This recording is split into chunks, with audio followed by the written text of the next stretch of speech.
Hey, yo, what's good, what's good, what's good? Welcome to Reflections of a DJ, the R.O.A.D podcast. We're here in New York City, and we have invaded the Sound Collective. I'm one of your hosts, DJ Crooked. Jamie the Great is MIA, but I have two of the greats here from New York. I got the BX in the building, East New York's in the building. I have DJ Marty Rock and the legendary Brooklyn's finest, DJ Goldfinger. Yo, what up, world? What's good? Big shout out to our homie, DJ Never Forever. Rest in peace, Big brother. Bronx. We have one of the greats, one of the legends here in the building. You know, he's a pioneer in the mixtape game, one of the premier club DJs for decades. Legendary party rocker. He spins every major celebrity event, Rock Nation brunch, Grammy parties, Essence Music Fest, Super and Bowl. Diddy parties. I ain't Diddy afraid to say parties. it. I did the Diddy parties too, man. Yes, That's what Diddy. I'm talking about. Not no Diddy. Yes, Diddy. Let's go. I got Diddy, man. He's taking everybody's food. He's taking everyone's work. You know, we're honored to have him here. He's working. Just work. He's working. The great show, Harlem's legendary DJ SNS in the building. Yeah. Appreciate you. What's good, sir? Thank you for y'all acknowledging me, having me here. This guy made the phone call. Goldfinger, of course. You know, we always call each other December 15th to the 18th. Yeah. His birthday, my birthday. We Sagittarius. I'm a Sagittarius too. Okay, Say that. Feel me? We got to make that call. Feel me? That birthday time. I'm the 20th. Let's get it. I'm the 18th. He's the 15th. Come on. Yeah, let's You do just it. made it, too. Yeah. Literally one day. Just made it. I appreciate you coming. It's like a huge honor. Nah, I appreciate you for having me, man. I grew up with your mixtapes everywhere, growing up in man. New York. One of the major eras that I never got to witness was just legendary was Skate Key in the Bronx. And I know you were killing it in Skate Key. You had people lining up to go see you. Well, And I want to hear about this era. The key was already rocking with Mad Wayne. If you remember, Flex used to shout out Mad Wayne. Mad Wayne was his guy. So Mad Wayne had it before I did. When did you start DJing at Skate Key? 95. Nah. We got to start a little early now. How'd you get the name SNS? Back in the days, you know, the Harlem drug scene was crazy. So Yeah. You were I'm talking young. Alpo. I'm young. Yeah. Like I go back further than the 80s. So I was carrying crates for the Treacherous 3 and DJ Easy Lee, which is, you know, that they DJ, he taught me a lot about, you know, just the rap game. I just wanted to be in the rap game because they used to do the block parties in the park, which is right across the street from my crib. And my grandmother, you know, only time I was going to be able to see that, because if she was on the park bench that late, you know, that late, they were doing parks things started at 8 o'clock, and they'd be over like about 12, about 1. But I was able to stay outside and run around, but I was so intrigued by watching people just dance, but the music making people move. The music made us play. When we play Hot Peas and Butter in the park in the night, the music made us run harder and run faster. It was like a adrenaline rush for kids. Yeah.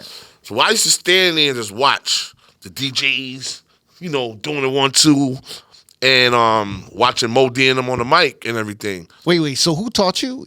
DJ Easy Lee. Easy Lee. So as Easy Lee taught me, he was, you know, that was that time. Yeah. So as I got older, I started. They had a neighborhood drug dealer by the name of Nappy Red. He was real big in Harlem. Like, he was the first with the BBSs on the rim, BBSs on the car. He had a red Jetta with BBSs on it. And if you remember the Mo D at the end of Do You Know What Time It Is, chilling in the Jetta with my man Nappy Red. So he had the hottest Jetta, and Jetta was hot at that time. So he lived on our block. So that's my big homie. And one night, me and my man Chuck Black was in front of the building, and he was like, yo, let's go to Rooftop. And I've never heard of Rooftop because I'm young. Yeah. Never heard of Rooftop, but I was big for my size. So we went to Rooftop. But he never wore nothing twice. So he went and got clothes. We went to his house, got the clothes. You remember the Rocky jackets? The Rocky jackets. I had the Sherlin jackets? Yeah, had the brown Airs.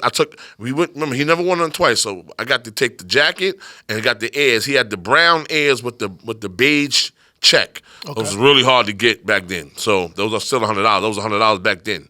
And that was like 86, 85, 86, if I'm correct. 87, no, sorry, 87, I'm sorry, it's 87. That's when I found out that style, that part of the lifestyle. So I went from the park jams, watching Doug and Slick Rick in the park do Lottie Dottie and all them. I was young. We had little recorders from Radio Shack, and we stand next to the speaker and we press it, and we have the jams. That's how we used to record our jams. Crazy. From the DJs are gonna give us the original tape, so we had to stand next to the thing with our little recorders, and we was happy for that. So then I got introduced to the Rooftop. I was blown away. The Rooftop party.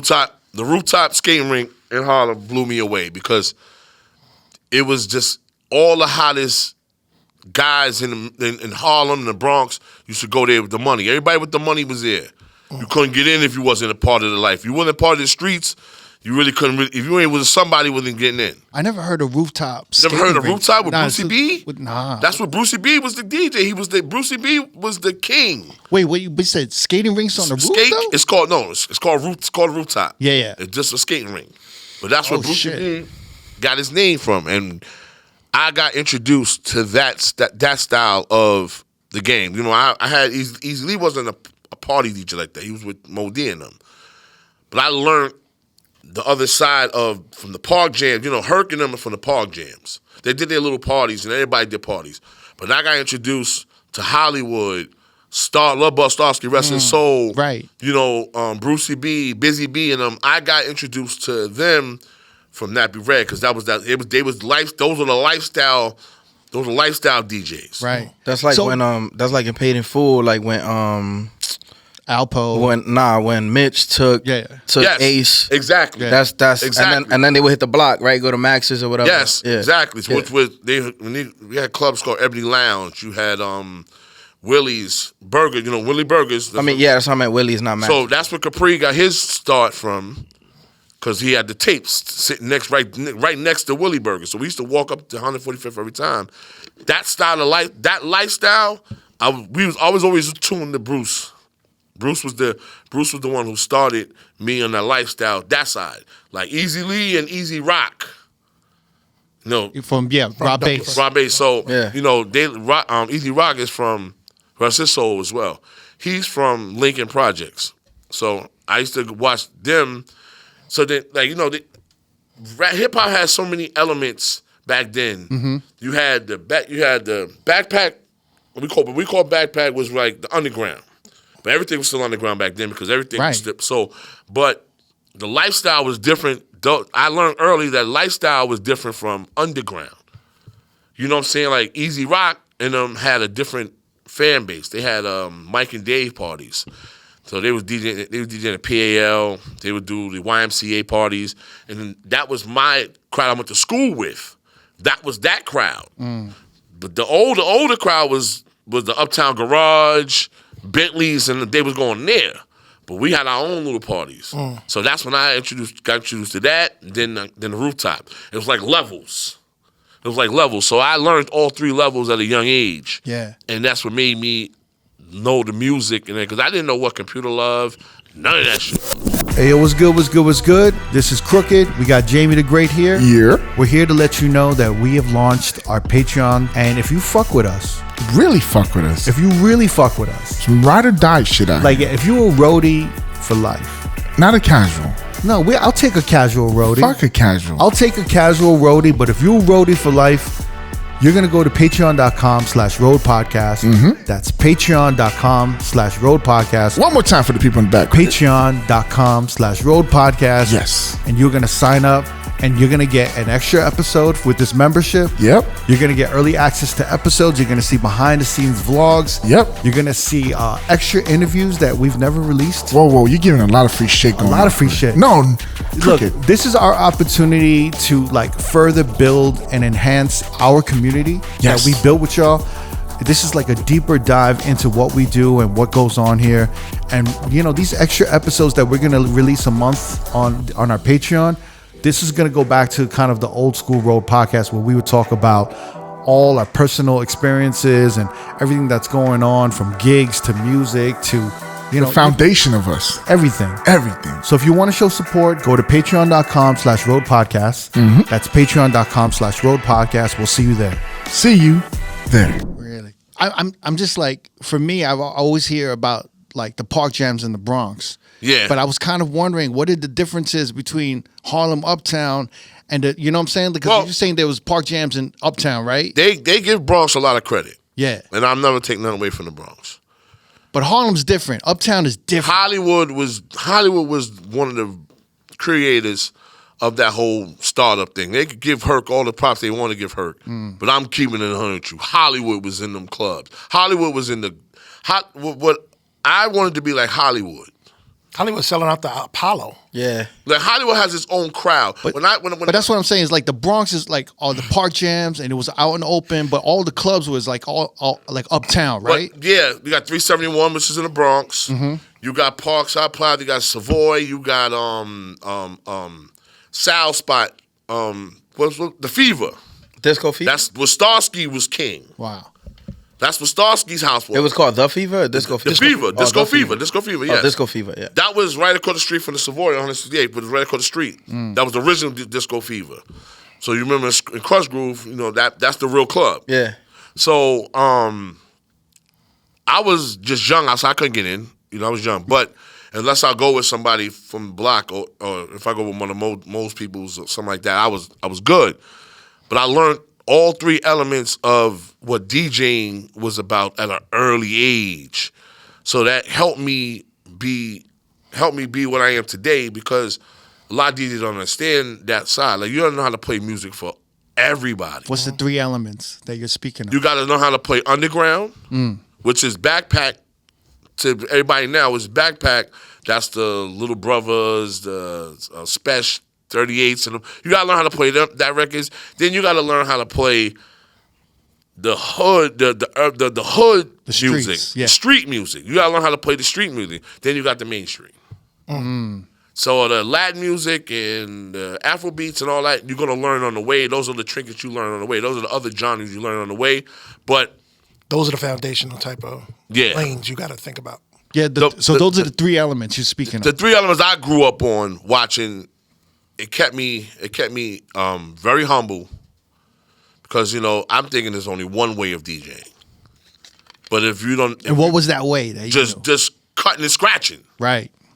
I didn't know about party until I had to endure it and be around it. Right. To see Star Child. Like I had to be in the cocaine spots to see Star Child. Like, and then one spot that everybody was at was the SNS club. And I was young. I was there the night he battled Capri. Capri was young too. Who battled Star Child. Oh, okay. Rest his soul as well. You know, yeah, Capri but Hollywood sold the fuck out of a record on the mic. Jesus Christ. Hollywood is I call Hollywood the Grandmaster Flash is Grandmaster Flash. Right. But the father of DJing, party DJing, is DJ Hollywood. I would agree. Like Hollywood, bro, he was phenomenal on the mic. I never was scared of a motherfucker ever of DJing. That nigga. We was at a party and we was at a gym called Boys in it was in Harlem, 106th Street, and I'm playing before him, so I'm wild that I'm even on the bill with him. But this was during my time though. I was SNS. We're already in the 90s. Yeah, I'm right? already hot, yeah, but he just came home. And he had the crowd like he just went crazy. He's before me. He had these motherfuckers going crazy. Like he had them entombed. I was like, oh fuck, what am I gonna do behind that? So I'm type shook. Yeah. I'm shook. He'll pull me to the side. This when my respect for him really, you know what I mean? And this is after we had did something before. But I was already in the zone. But that one, so he saw me. He saw what I was, and he said, "Yo, you remind me of myself." But when we played together, I get to see. He was only on the mic that time when we was together, and me and Bruce were DJing. But when the DJ with him and watch him DJ and the mic game, I was sitting there like a kid, like, "Oh, this is incredible." You know what I mean? And that's what I wanted to be. And then Kid just amplified it. Like, I wanted to be Bruce. Dad's wanted to be Bruce, too. Bruce was calm and cool. I said, I really know how to talk on the mic. Because Bruce talked on the mic, but he was smooth with it. But then watching Kid, man. Get hype. Kid, I remember 91, Daddy's house, Puff Party at Daddy's house, the world famous Daddy's house. It was Biz, Flex, Clark, and Kid wasn't supposed to DJ. So Flex killing it. Flex was going crazy. Clark went crazy. Flex was getting busy. That was the first time I seen Flex get busy. He got busy. And that's the night Jordan did the thing with the arm. That's the night he did that. And they had the big screen on the thing to show the Laker game, Lakers versus Bulls. So hated that game. So Flex getting busy. He played stats of the building shook. That's when Ghost had Brooklyn was going crazy. This is Ghost said this is the middle, this is Midtown, 53rd Street, 51st Street. Daddy's house, yeah. And he was going crazy. So Biz, that's when Biz first started really taking DJing seriously. So, Biz was gonna let me get on for a second and let me DJ for one record, and I'd have been happy for that. So this light-skinned nigga comes in. This nigga come in, Kid Capri come in. He got the Diddy Bop, the army suit on. He come in, sug everybody, fire everybody, looking at him like God. He's like God. I'm sitting here watching him in the booth, and I'm watching this nigga, the presence, watching his presence. The nigga say, get on. He said, give me Tavern.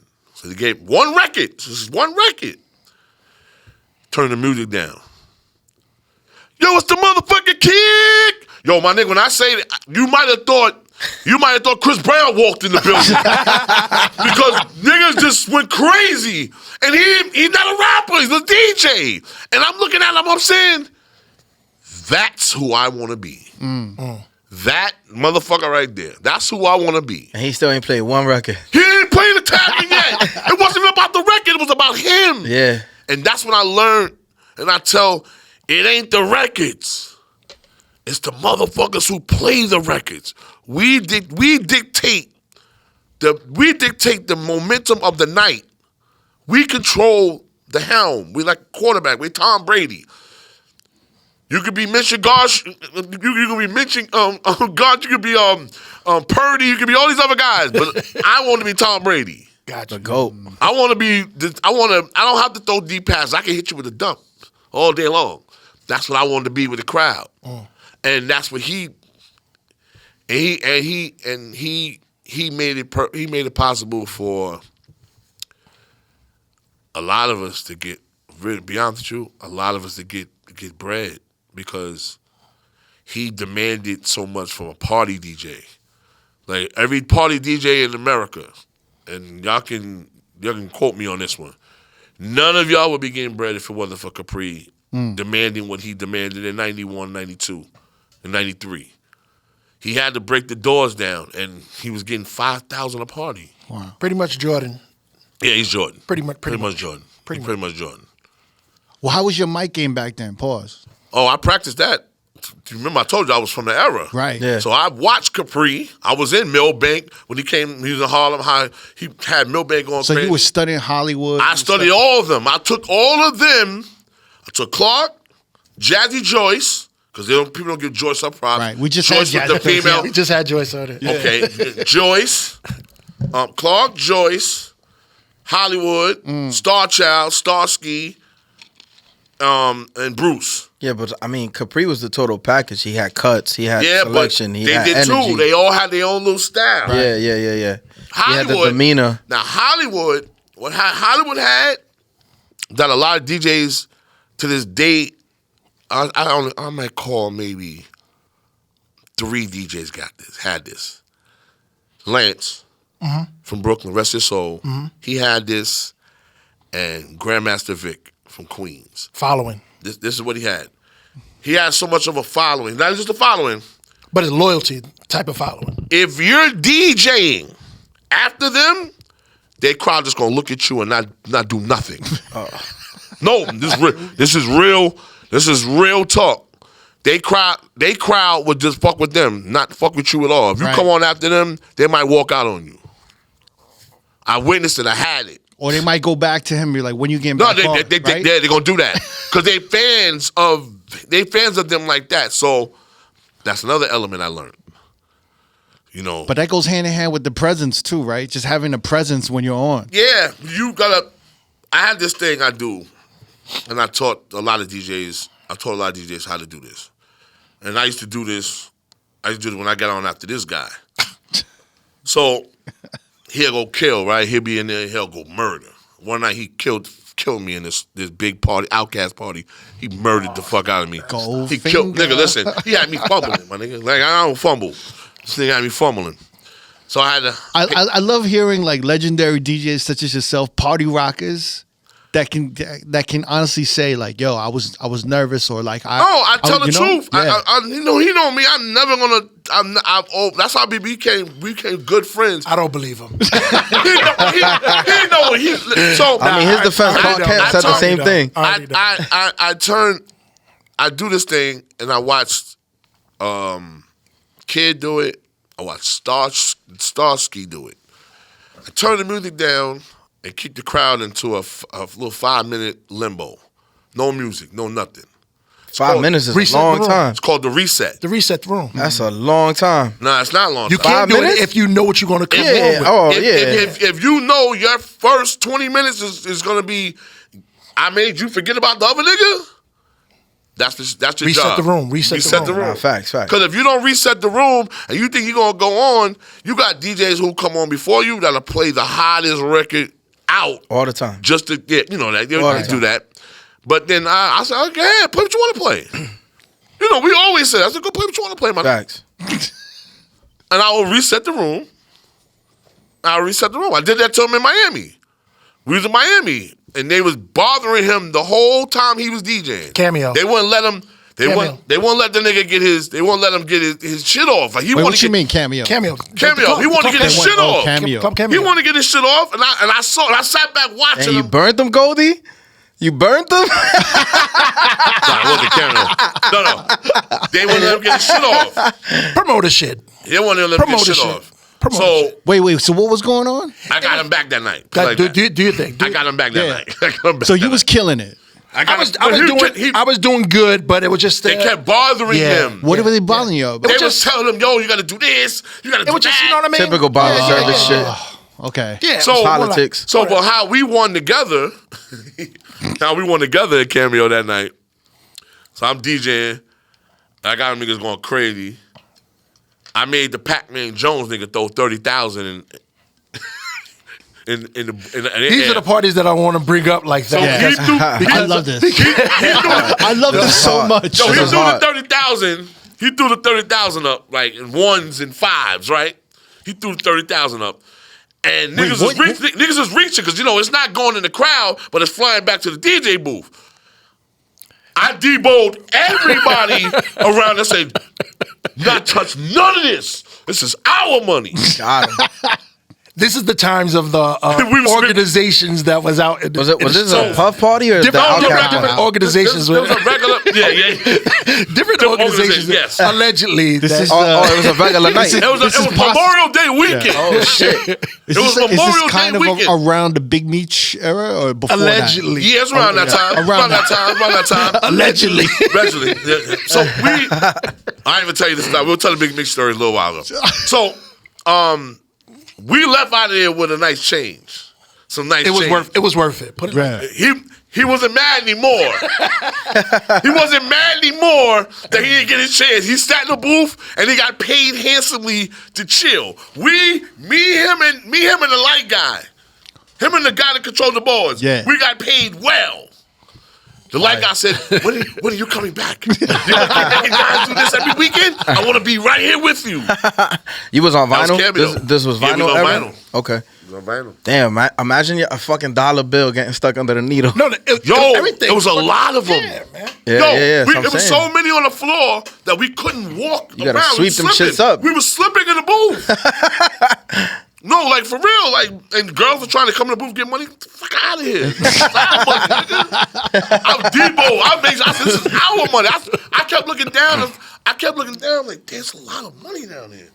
The great wait till Pac-Man tonight. Jones. The great Pac-Man. Thank Pac-Man Jones. the Thank you. boxer? No, the football guy. Oh, He had 30,000 in his book bag. He threw that up. This is a different time, bro. Shit. It's a different, This is- very this- different yeah, time. When did they start doing like making it rain? When do you think that? That's shit an started 80s coming thing, out, right? No. like the drug dealers was always flamboyant. Yeah, with it. Always. yeah. Rooftop. Yeah, they started. They started bottle service too. Like you wasn't catching no drug dealer at the bar really back then. ain't start. Bottle service didn't really start. No, but till, they was buying the bottles though. Like they were like, "Yo, give me the whole bottle." Bottles. They were definitely So- doing that. Yeah, like- but I'm saying just the sections best to buy the bottles game was Jay-Z. Best to buy the bottles with Jay-Z. They had a club in New York called the Grand. Yeah. And Jay stood at the end of the bar. Him and his 10 guys at the end of the bar. And they had all the bottles of Cristal came out and it was on the bar. Just like in the tunnel. When he battled Big with the Cristal battle, they had a battle. Big was on one side of the bar and Jay was on the other side. Wait, what? Yeah, I never heard of that. I never heard of this. I never heard the story. He know about it. Everybody in New York heard about that one. Nah, I ain't hear. So they battling. Big had just got signed. This is at the Grand or It's at the tunnel. It's at the tunnel. It's that bottle was at the tunnel. And Jay and Big had a bottle war. Oh shit! And Jay and Dame and them bought like about 25 bottles of Chris. And Big was like, man, fuck that. I just got my money. I ain't spending my money on no motherfucking bottles. he bought about 6 bottles. Big bought about 6 bottles and said, man, fuck that. I'm not battling these niggas. I'm not spending all my money on this motherfucking Chris. That's what he said. That's Ask crazy. Lil C's. If you want to see anybody, ask Lil C's. He'll tell you the story. That's what Big said. I'm not spending my money on this. Big was smart. Jay and them was, they was getting the hustler money. Yeah. Big had just signed. That's when Big had the herringbone chain outside the army jacket. Yeah, niggas, I can go deep with it, man. That's why I was there. So Big bowed out. He just bowed He out. bowed out gracefully. He's supposed to. I heard of like LL buying out the bar at the tunnel. Definitely did that. Dame, Yeah, I heard. Diddy always did that. too. Always did that. Diddy did that. Yeah. Diddy did that on a like week. that ass just buying out the bar, and they were like, "Yo, like Diddy did it on people purpose. couldn't even get to the bar." Diddy did it on purpose. Whenever a known guy come in town, he'll outdo that guy. I mean, he has to. The stunt master. This had is my to. city. You're not gonna come in my city outdo me. Yeah. That's what Puff's whole thing was. But that's what we're missing now.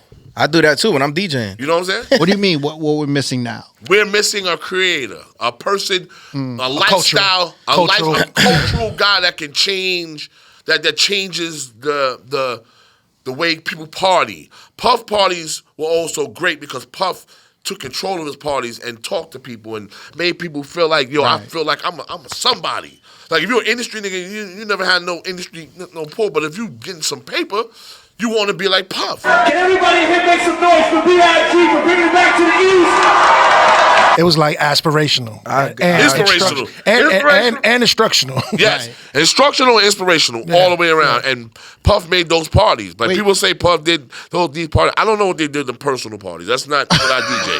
I DJed the part. I don't understand those parties. You weren't at Club Love. That's the Club Love party. The that I heard. Oh, yeah. No funny shit though. See how you're doing? No funny shit though. It's a lot of DJs that come on here. A lot of DJs that are big, pause. And they come on here and they say, yo, Puff gave me this opportunity. Yo, I DJ'd this Puff party. Yeah. Yo, shout to Puff, yo. He gave a lot of people a fucking you can never platform. front on that, brother. He gave a like, lot of as people far as that, Nah, no funny shit. I'm not Nah, even it's a trying lot to of be DJs funny. that try to I'm erase not that even from their trying to be resume. funny, bro. And No. listen, whatever he does in his personal life is his fucking business, bro. A lot of he niggas shared his got names platform 'cause with of a lot him. exactly. A lot of He niggas shared got his their bones platform and was shook with a lot playing of those people. parties too. Yeah. A lot of them was shook I watched playing a those lot of parties. niggas fumble the ball Exactly. on them nights. Really? Exactly. Listen, He shared his platform with a lot of people. But going back to what you were saying, I DJ downtown New York City, right? I do the Meatpacking District Pause, I do Chelsea, all that. And I feel like that whole influencer, like party influencer era, died with one oak. Okay? Because Richie Akiva still used to walk in that motherfucker and you'll get the tap on the shoulder. Yo, Richie's here. You feel me? Yo, Richie's here. You feel me? Like, yo, teach you about Richie. get on your P's and Q's. You feel me? Let me Like, teach you about Richie. nah, but I mean, I know y'all gave him his start or whatever. No, I ain't give him a start. He kind of helped me out a lot. No, I but didn't- that, no, again, but that's the fifth element. back to your point, like where you were saying, there's no like he jump on the mic, pause, you know, like yo, motherfuckers, He wasn't you know? doing that then. No, but what I'm saying, when I was doing One Oak, Yeah. that's the whisper started. Yo, Richie's here. You know that came Get from on your Butter. shit. You know. That came from Butter. Yeah. Yeah. That was being exactly. that was being in Butter. Butter Exactly. Mondays. Those nights in Butter, and But that also comes from having a real influence in like, yeah, that's Diddy being watching there. Puff come in his Yeah, party. exactly, but he- exactly, Watching he did a Diddy bunch come in of his Puff party parties, and exactly. take over. He'll go in. I remember when Puff first got signed, and we did Butter, and Puff pulled me upstairs and showed me the check, the Clyde Davis check, a $7 million check. He said, "Yo, it's about to be crazy." Because I was there. I used to be in Andre Harrell's office every day. Yeah. You know, I was at Uptown Records every day because I knew everybody. I knew Tim Dog Patterson. Tim Dog Patterson was the first Puff Daddy. People don't understand that. That's what Puff got his whole party shit from, was him. Tim Dog Patterson. That's they call him Tim. butt naked.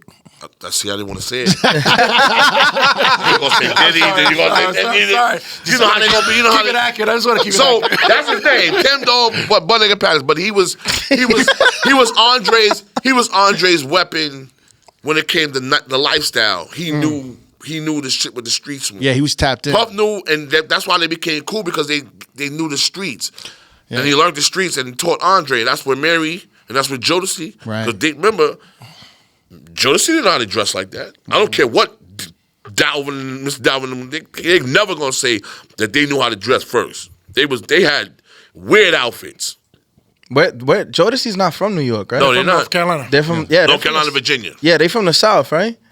Yeah, being uptown, like early on, and I was gonna ask you this. You must have been in the vicinity of like Puff and like all the college parties he was doing early on. Yeah. And is that how y'all linked up kind of and started doing parties? I knew Puff from after the City College thing. After started that doing incident, right? I started doing Blue, Legendary Blue, Miguel. So you weren't doing the parties before the City College incident? Where, Yeah, but his parties then wasn't the big parties. Those were Tim Dog parties. I used to do Tim Dog parties. Wow. Okay. I was young. My first big party was for Legendary Blue. And they did that at Bridgewater. And this was Clark was the headliner. I was the opener? Bridgewater's Wait, near the seaport. Wait, Legendary Blue is the venue or is the That- party? that was the dude. It's That the was the guy dude. from Brooklyn. Oh, okay. Guy from Brooklyn who had a store on the Mart 125. He had a jewelry store right. As soon as you walk in, there's a jewelry store right here. Okay. And that was Blue and Legendary. He did jewelry for everybody back then. This is before Jacob. Yeah, before Jacob. Okay. And Blue was Legendary. yeah. That's what Peter Shue and all them He had his parties. got Jesus from Brooklyn. Like, you know, like I dealt with a lot of Brooklyn cats. Because the street parties, I did a lot of street parties. And a lot of guys from Brooklyn didn't like doing street parties. I know, God bless his soul, Mr. C didn't like doing those. Me neither. And I know you didn't. Well, I know why is you that? It just You came, don't wanna with, be in that- came, that- came that- with a different type of edge. You know what I mean? That's why I came up Yeah. on. I did after hour spots. Because I was carrying crates for Starsky. So that's what Starsky, when he came up from jail, that's what he was doing. That go back to your 3 element thing. Yeah, You feel me? I had to do those You can't late play night- just anything at those parties. No, Yeah. you got listen. That's what I learned. The Alexander O'Neal, the Kashifs. I learned all that from those after hours spots. 'Cause that's what Starsky was playing. Yeah. My job was to play Nice and Smooth and Antoinette and all that shit for the younger people that would be there doing what they do. But Starsky was playing the Kashifs and everything. Lilo Thomas. He was playing all that shit. And I was sitting there learning, eating it up, and I knew the names after. And I told you, like Computer Love and all that shit, I learned from Bruce. Because Bruce had a part in Rooftop where he played slow jams. This is the 80s here. Yeah. He's playing slow jams at the skating rink Gems. at like 2 a.m. And people skating to him. And you got grown men sitting there singing these songs. No, for real, you got dogs, niggas are killers singing these songs. They trying to get some pussy. That's why. Thank you. A lot of that stuff was cruising music. A lot of that stuff Right. was So flavor. they used to laugh at me and Goldie. DJs in New York used to laugh at me and Goldie. When in the late 90s, when we was playing slow jams in the clubs, they used to laugh at us. Everything was about the banger. Everything was about the banger. I learned slow jazz from Biz. You got to be able to get the women too. See, the thing is, his style was more flavor from being in the clubs and seeing that type of thing. I was in Brooklyn. I was at the record store, so I already know these records. Yeah, he's at the record store. Exactly. That's how we really met. So that's how me and S met. Yeah, the record store. Man, Beat Street. Yeah. Yeah. Did you work? You worked in the area or something like that? Or you Where? Like when you would come to Brooklyn? Because I remember. I lived there. Remember? Okay. I lived on King City Troop. Then Okay. I lived on Gates and Grand first. Oh wow. I used to work at Long Island College. Remember, I used to work at Long Island College Hospital. That's what it was. That's what it was. Long Island College. Yeah, I was. He used to come with a uniform to the Long Island College. Long Island College Hospital. Yeah. I used to work in engineering. I was my son's mother. Her father was the director of engineering at Long Island College. So he made up a position for me. The lights. You got to do all the lights in the hospital. you gotta swap out the You got to bulbs? replace them. Yes. Yeah. I have my own closet full of light bulbs. People used to come to me. And I used to sell lights to people. I used to on the low? On the side? I swear to Yeah, God, 'cause they I buy sell them in them. bulk. I sold them. They used to buy them from me. Yeah. And give me a little $200, and I could get them a whole bag of. It's under the hospital. Who cares? They don't care. I used to make my money. That's how I used to make my salary. So, did y'all meet from buying records or shopping your mixtapes? He was coming into the store buying records. And then he had the mixtapes, and I found out he was making the mixtapes. And then that shit was like, when he kept saying his name, I was like, SNS, it sound familiar. He wouldn't think that I'm a Harlem nigga. I'm in Brooklyn. Right. This is what they did connect to me. So I'm like, maybe it was just coincidence that he had his name. Yeah, then he found out, and he was like, "Oh, this nigga's right in Brooklyn." How did you put two and two together? Finally, We talked. We had a conversation. yeah. He would have his I knew he would ask for certain records. Like he would Mantron, the big one was Mantronics. I think you need another copy of the Mantronics Secret Weapon. That was the actual name of the record? That's the Kid Y'all Capri called joint. it the secret That's the weapon, Kid Capri. It was called Mantronics. It was Mantronics. It was King of the Beats, but it was called King of the Beats Secret called Weapon Secret at that Weapon. time. That's what because Capri named it. That's what Capri named it. Ah, got that's it. I told you. I watched that guy. Yeah, nah, you- hand in feet. Yeah. So yeah, you're not gonna be the only nigga that. So basically, what Kid Capri, when Brooklyn started finding out about Kid Capri, it was a slow dribble because Uptown was loving it. But I used to go to school in Harlem. I used to go to school in Manhattan, rather, with a bunch of Harlem niggas. You was a kid? Nah, I went to Brandeis? I went to not Mary Bertrand, Mabel Dean, right next to really? Washington Irving. So all the girls, they was either having relationships with Alpo, with Rich. They used to come up to the school after school and bag bitches. It was that type of situation. So I knew about the Kid Capris, Brucey B's from being in school with all the Harlem niggas. So bringing that to Brooklyn was like my job. Like, okay, I know about this. This is the Uptown flavor. So we started bringing in the mixtapes, and that's when the whole SNS, hip hop, old school volume 1. It was it's crazy. I didn't never care too much. Like me and Craig G, we did our mixtapes together. You know, what I mean? Shout out to Craig G, DJ P Nice, Precise. Chuck Black. Which Was that my man Chuck Black? My man Chuck Precise Black. from the Bronx? Yeah, DJ Precise. They used to be with P Nice. Oh, okay. So, I didn't really care too much about the sales of mixtape. Like I used to sell my masters to certain people, and they go ahead, do what you want to do. Like a lot of guys was really hard on mixtape. Like I want my money. Yeah. But not understanding it wasn't about that. Wasn't the goal. The goal was to get your name out. So I really didn't care. So when my tape started booming, the Africans came to me. The head African, Abraham, pulled me to the side one day. Africans like the bootlegging. Yeah. So they came, pulled me They're to selling the the mixtapes. They pulled me to Yeah. the side and was like, "Look, SNS, I got a proposition for you. I'll give you $5,000 for your master if we the only one that can get it."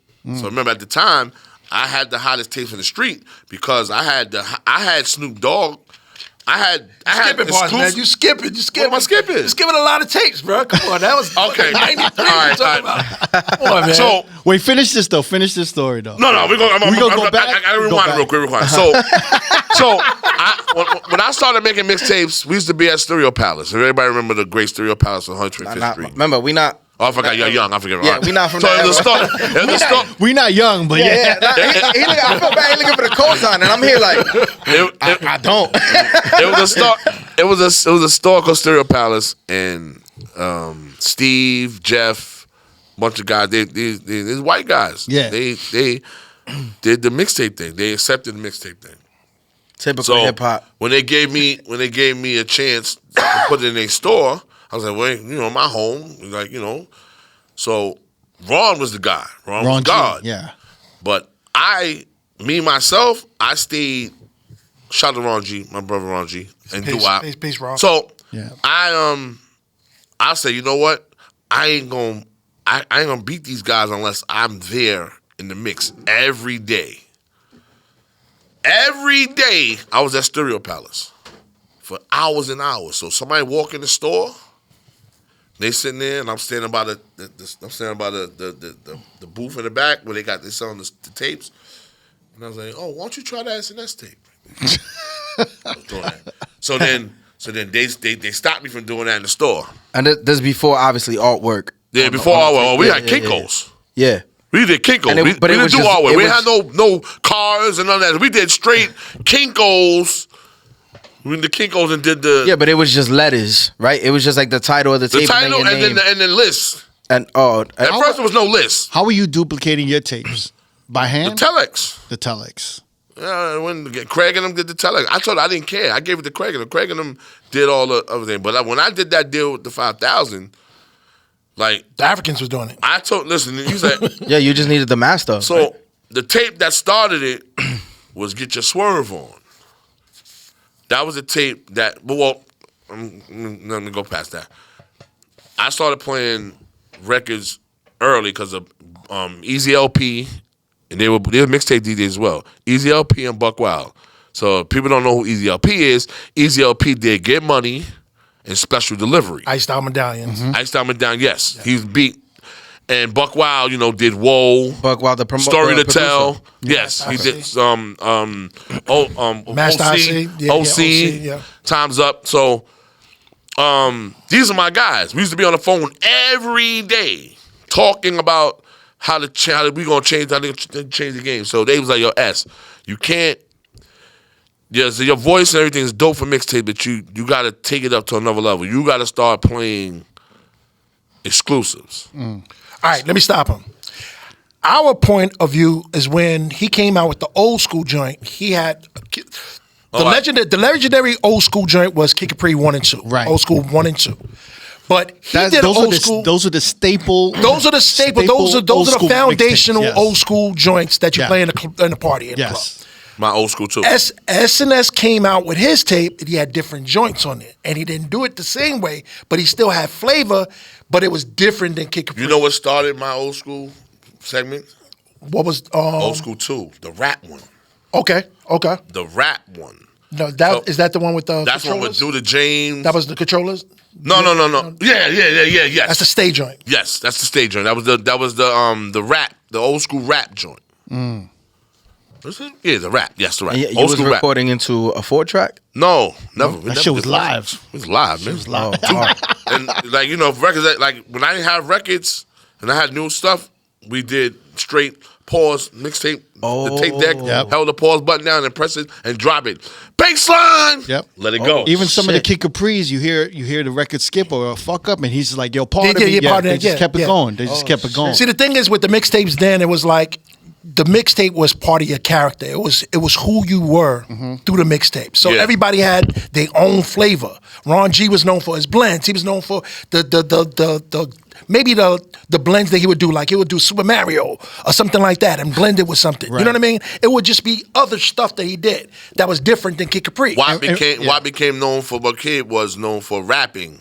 For rhyming over, making the rapping on the intro. The intros was always what got a lot of niggas. Got a lot of people's over. Test Move, Double R, Action Pack, Doo-Wop, Juice. Like the intros made a lot of people take Tony Touch. Like that intro could make a nigga buy your tape or not. Facts. If that intro wagging, I'm not buying that shit. Facts.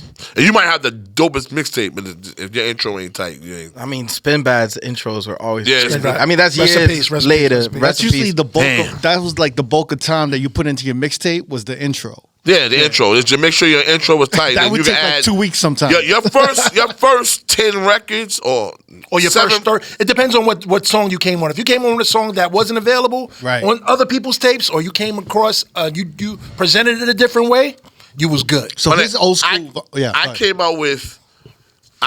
Everybody had just got deep cover. So everybody had just got deep cover. Everybody was playing deep cover. The Snoop record. I played. What I did was I took the MC Light. No, MC Light. Sweet Tea. Yeah. It's my beat. It's my beat. And I mixed Jazzy it. Joy, And I mixed it with deep cover. Because remember, they gave us the instrumental from the door. And I mixed it with, that was my intro. Then that's how I introed, and that was the tape. So then the bass is pumping, the party is jumping. So when they got to the part, that was from the doom, people that go beat crazy. Is so hard. So that's the play they used to play in the stores. So one of my guys was like, yo, why don't you just make a bunch of tapes up? And I didn't know nothing about the telex machine at that time. And then when my man told me about the telex machine, I made up copies, and I was hand-to-hand in that shit on 125th Street. I used to walk up and down 125th Street consistently, put the Harlem cab bass. I was doing the Harlem cab bass, and Ron was the guy. Ron had, that's how Ron's rise came up too. Right. Ron had Harlem cab service. He had Harlem cab service and the OJs so fucked up that you couldn't even all Africans knew Ron. I forgot like the gypsy cab shit. Like hearing it was the shit. Like you would hear all the dope mixtapes in the gypsy. That's cabs. all you heard was systems with Ron G. How can you beat that? So I said, you know what? We would even stay in the cab to just continue listening to that shit. Yeah, that's how Ron. Or we'd be like, yo, let me buy that tape off of you. Yeah, that's how Ron. That's how Ron became the huge DJ. But also Ron G was one of the first mixtape DJs or DJs to not scratch or do anything. He was just smooth. He was just blends. Yeah, blends. He had blends. Yeah. That was his signature. That was his signature. But people would talk Janet shit. Jackson, let's stay a while. You heard that shit going down 8th Avenue. I was like, I remember he did I went to school with this motherfucker. He was in George Washington. So we in George Washington. He the only nigga in the school with the Dapper Dan jacket on. The red, he had the red, and it just said Ronnie G. That's hard. And he had the red joint with the Gucci on, with the red and white Gucci. He used to be in squad like, this nigga's killing me. And I said, damn, I gotta get my name up. So I used to walk them streets, hand in hand, cars, give them $5. And that's the way you stood out was the blends, right? At that time. Nah. I stood out with the exclusives. That's what made me. But that's at that time. At the time, the blends. You couldn't do blends.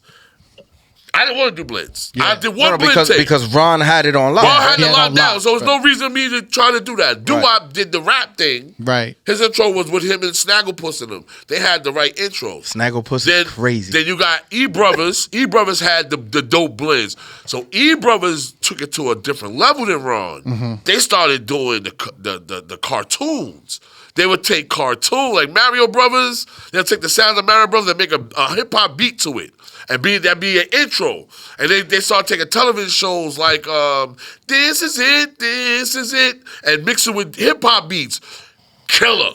That's how E-Brothers got their name in the streets. They were doing shit like that. And that led to them making beats. Yeah, it got, you know what I'm saying? So it all started evolving. So damn. The exclusives took me to another level because I was, and then I was so deadly with it. I used to listen to everybody mixtape. I don't give a where you from. You from Lower East Side, Brooklyn, wherever you from. If you had an exclusive that I didn't have and you ain't talk on it, that's mine now. That's fast. I don't care. I stole. If I know niggas who had songs that I did not have, I said, oh, okay, he didn't talk on it. Oh, so that's when you were doing the you were doing the tape transfer. I had my own exclusives though. That's getting fucked up. No. I'm just saying, but you were taking them off the tape and recording them onto. Yeah, that was later on after I made a name already. Okay. But I had all the mastering. I had the kids that worked interns in mastering. That's how I got my exclusives. I paid them. He told. I didn't think he was going to tell me he did this shit right. Nah, he said we could talk about everything. Wait, this is crazy. Yeah, I stole. Yeah, so all the studio engineers and interns, were they recording? Remember, these guys wasn't getting paid. If I give you $50 back then was like, whoa. So that's Brett. Wow. These is interns, they're not getting no money. I'm giving you lunch money and money for your pockets for the weekend. How did you get connected? With He's those- just I'm in the industry. I'm watching these interns work from the labels, go right to labels, and go to fucking the mastering. genius. Son, that's And I sat genius. there and I went to lunch with them. We all went to lunch together. We all sat there and whatever songs came out, I had that's how I got the Snoop Dogg record. Hold on, let's put this in layman's terms for the wet behind the ears DJs. He pretty much was stealing songs from YouTube, taking them to an engineer and telling him, "Yo, make this shit sound right." No, It was already. No, It was no, already That's what I'm right. saying. You were stealing the songs. No. From another tape, Listen. No. He was getting the recordings of the actual rappers at the studio. Oh, and then the engineer. I had the engineers and interns. Heard you. That worked at the mastering. Right. Remember the last place you go get your record? Yeah. Of is course. mastering. Of So course. wait. So let's say someone like. Give me an example of a rapper going to a studio with a producer, recording something, then they would call you, be like, Naughty by Nature. I'm Naughty by Nature. Shout to my nigga Tretch. Me and Tretch had a incident. Shout out to our Sag brother. I need to hear this now. Shout out Sag brother. That's our Sag That's brother. my brother. That's my guy. I love Tretch to death. Wait. So wait, what was it? What did they record? OPP? No, That was OPP. Okay, so they recorded OPP. So I had OPP was already out. Okay. But you know how these young back then they said, "Yo, I got the Naughty album." Yeah. Oh, you got the whole album. I said, "All right." So they called I you gave him up. $60. I remember giving the guy $60. So they already know they I had the called you album. up. So when everybody was playing OPP, Yeah. I played Everything's Gonna Be All Right. Oh, okay. So that was the party. That was the biggest party record that on there that I like. Is Everything Gonna Be All Right? Sure. So I played Everything Gonna Be All Right. So then that came right. So then with everything. So now Jersey's knowing who I am because it's being played all over. I'm getting my people in Jersey were telling me, "Yo, your tapes is all in the hood. You got that new that other before the album came out." Tretch was hot. Niggas was steaming. They didn't know who I was. They didn't know who I was, where I get this shit from. But where the real problem came in. So then, Everything Gonna Be All Right had just came out. This is the single, and I made a mixtape, and on that mixtape I had Hip Hop Array, and the album was even nowhere being done finished. You had it early. I had Hip Hop Array early, and I thought. I'm young, so we don't know no better. But that's a violation. My Right? nigga, I didn't know. So my guy hit me. My guy said, "Yo, I got this," and I'll play Hip Hop Array. I'm at the rink and stretching them. So they don't know who I am. They don't know how I look. I walked over to them and said, "Yo, I'm SNS."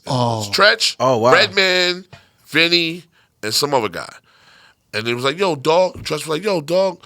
Are you still playing our shit on the motherfucking mixtapes?"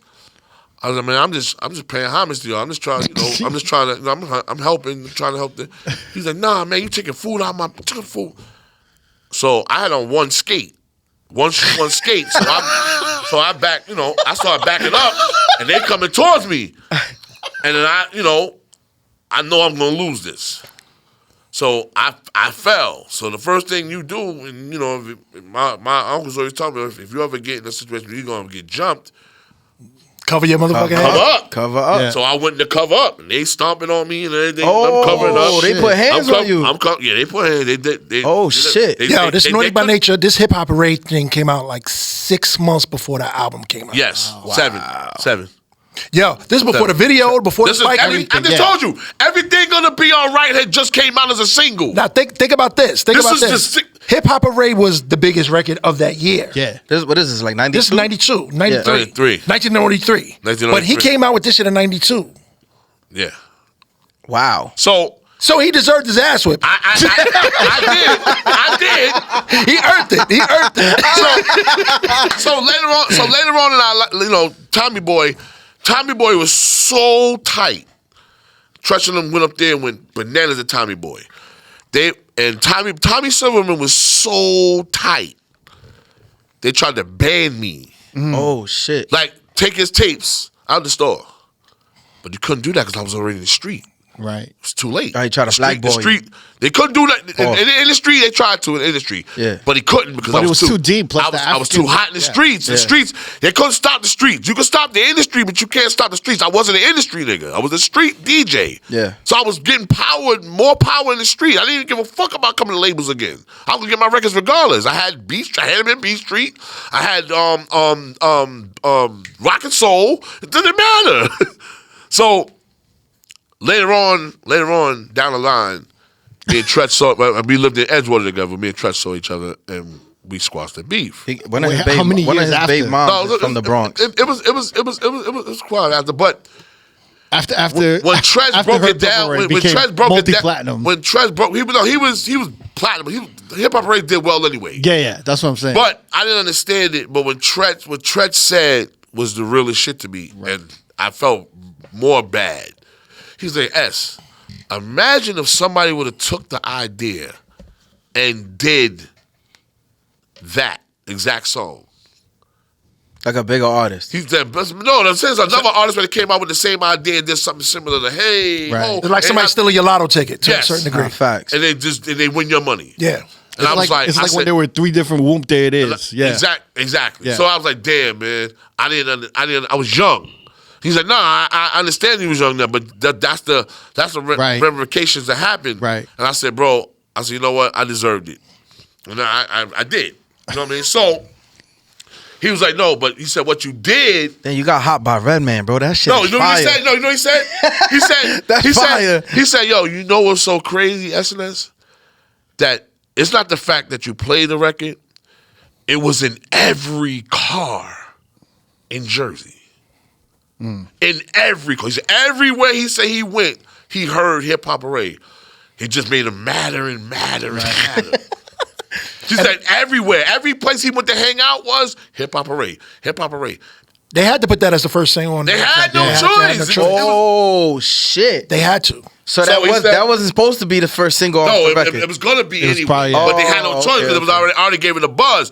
But what happened was they said the video's got to be insane. Right. So when they did the video and Spike Lee did the video, he made it look insane. So I was like, because my name was starting big in the industry. Yeah, because this was the time when bootlegs could actually fuck up the rollout for an album or for a song. I didn't stop though. Yeah. Stop.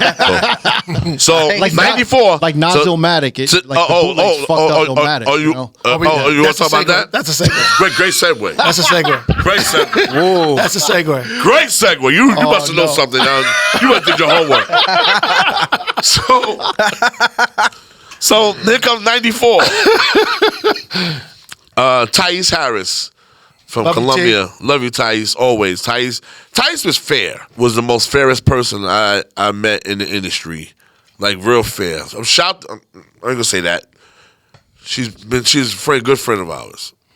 So is Eric Skinner. Shout Ron. Jeff Sledge. Yeah, Jeff Sledge. Ron Stu. Like, Ron Archer. No, Ron Archer. Ron Archer. Oh, damn, Ron Archer. Yeah. Rest in peace, Ron. Uncle Ronnie. Shit. Merlin Bob. Yeah. The great Merlin Bob. House DJ Merlin Bob. It was the head of Electro Records. Remember Merlin Bob? Yeah, that's my guy. He's still here. Hey, yo, what's good? This is the R.O.A.D podcast, Reflections of a DJ. We're here in New York City, and we have invaded the Sound Collective. Now, I want to explain what the Sound Collective is. I got my man Lefty from the Sound Collective here.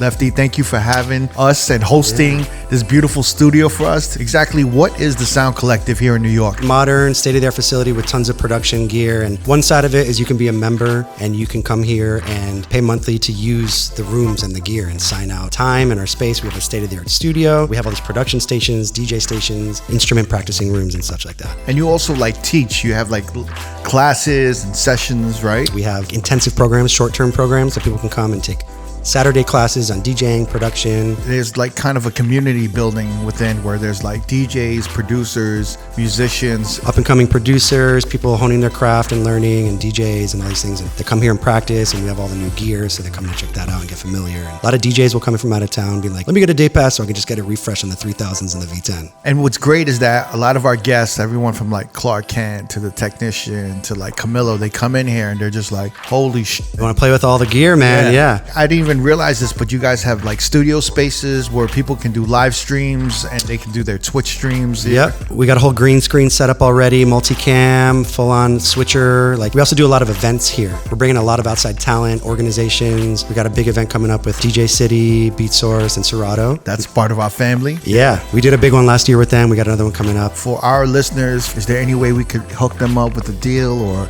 you know, like if they put in a Road podcast code? Yeah, tell me about it. What else do you have in vision for this deal? It sounds like we're well on our way. Why don't you tell them? You're working with us where they can type in a code for like Road. Yep. And they'll get a month free, right? Yeah, on our online platform. We have a whole online platform with like masterclass style education. Nice. Different categories and everything, instruments, drums. And then we have these things that we're launching right now called Pro Paths. So you can choose, like if you're a producer, you can take the Ableton Pro Path, the Logic Pro Path, Serato Studio. Goes through a wide variety of knowledge besides just stuff in that skill set and discipline. So our Road listeners, if you're in New York, you can check out their facility. You can do a day pass, a week pass, a monthly pass. You can check out their site. You have access to all the education online. Soundcollective.com. We also have a YouTube channel that has some of our content from the educational courses, and all of our events are live streamed and put up there. I hope we can come back here and use your facilities again. Looking forward to it. Shout to Lefty and the Sound Collective. Thank you so much. Tice was fair. Tice to have us all come up, all the mixtape niggas to sit us in the room and give us the Nas. The Nas freestyles that he came out with over Young, Gifted, and Black. And I actually don't. I was, before that, before that, you're a DJ. You know about the freestyle. I know that, but so I she wasn't would give for that era.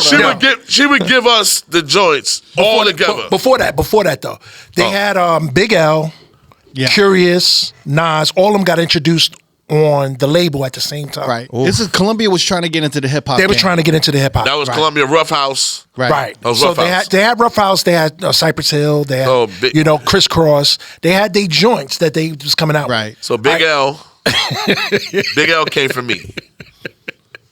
That was me. You brought him to the label? I bought Big L to Lord Finesse. It was a hard pack, and Lord Finesse, was there. He came. And his hard pack was a DJ day that's Rock and Will. They used to sell the Kid Capri mixtapes. They sell mixtapes. They was the best big guys that always sold Kid Capri mixtapes. They were called Rock and Will. They was at J&J first, and they called Hard Pack. Hard Pack was a collection of DJs coming in just to show their shit off that day. Like a session. Okay. Like a DJ session. Like an open tables type. Yeah, just do your thing. You know what I'm saying? So, I bought Big L. Cause my baby mother's from 39th, and Big L was from 39th. So you just saw Big L around. I had all of them. I didn't know what the fuck to do with none of them. I had L, I had Cam, I had Bloodshed, I could have had Mace, I had BBO, I had all of them. I had them. I just didn't know. I wasn't into that part of the game. I didn't know none of that shit. Rest in peace, L and Bloodshed, by the way. Yeah, absolutely. So we bought L. L was exactly Lord Finesse, the mirror. Rhyming wise, that's exactly who he rhymed like, Lord Finesse. And when he did his style in front of, Finesse said, I got to take him. Took him, and he got on it. But L never gave me no credit. So I didn't play no Big L at all. On the mixtapes, real talk, I never played no Big L. He's from Harlem. Y'all never settled it? Huh? You guys never settled that? Yeah, we did. No, so we did. Now you feel like that. How'd you feel when that fucking Stretch and Bobbito freestyle dropped? Did you play that? No. Nobody was playing that. That's an internet shit. I didn't. Did it also hurt when like Kid Capri was on Put It On a little bit? It hurt me the most because I gave them. Right. I gave him the hook. Oh my God. Put it on, Big L. Put it on. Kid's gonna say he did. No. Wow. I gave L that hook, And he went and got Capri. Remember, that was Capri's saying as well. I just thought of the saying, So you heard the record? No, I was with Al. I said, you did do a song about yourself, about yourself. Put it on, Big L. Put it on. I was on my, I told you, the kid was the nigga. So and I gave him a thing. He went and got Kid and did it with Kid because that's finesse. They was more into with Kid, that Bronx shit. I get it. Oh, I really didn't play no more L. And I love. And then listen, I'm from Harlem. I'm from Harlem. Shout out to NFL crew from 39th. I bigged the NFL up all day long. That was their squad. But I didn't play no Big L. Wow. And when I told this story and I told niggas why, the respect virtue niggas like, you know what? You right, S. Because they know I was there and I did what I did. Mm-hmm. I didn't get no props. And L say, you know what, S, I was wrong for that. That's one thing. I mean, at least he owned up to it. That's one thing he owned. But it was later on. God rest his soul. But it was later on. You know what it was? It was the Yes You May remix. When he had the Yes You May remix ready to go, he did give me that first. He gave me the Yes You May remix first. And I did have it on the mixtape. But we sat down, we had a conversation. And rest of soul, that's when Reg, Reg is one of his guys that I think, I ain't talking about that. Columbia. He did it. So when L died, it kind of fucked me up because I was like, damn, we just got in a good space. Right. And he had just was about to get with Jay. And we had a conversation. He was like, ask, we gotta do the party. I need you to do the party. Like him and McGruff had just signed to Jay. So I was. That's like right after Ebonics and all that. Yeah, I was about to be DJing for L. Wow. Because I said Jay gonna put L on because he loved L. He loved L like that. So then that's when he died. So, so that building was already, they were kind of mad at me because I was the nigga at the time and I didn't play no L. And they was mad at me, Tyrese, but I did it for Tyrese. Did it for Thais. Thais asked me, I did it for Thais. So there comes the Nas thing. So this is Nas' first album. Like I told you before. Illmatic, right? Like I told you before, I had interns. All the labels used the same mastering shit in New York.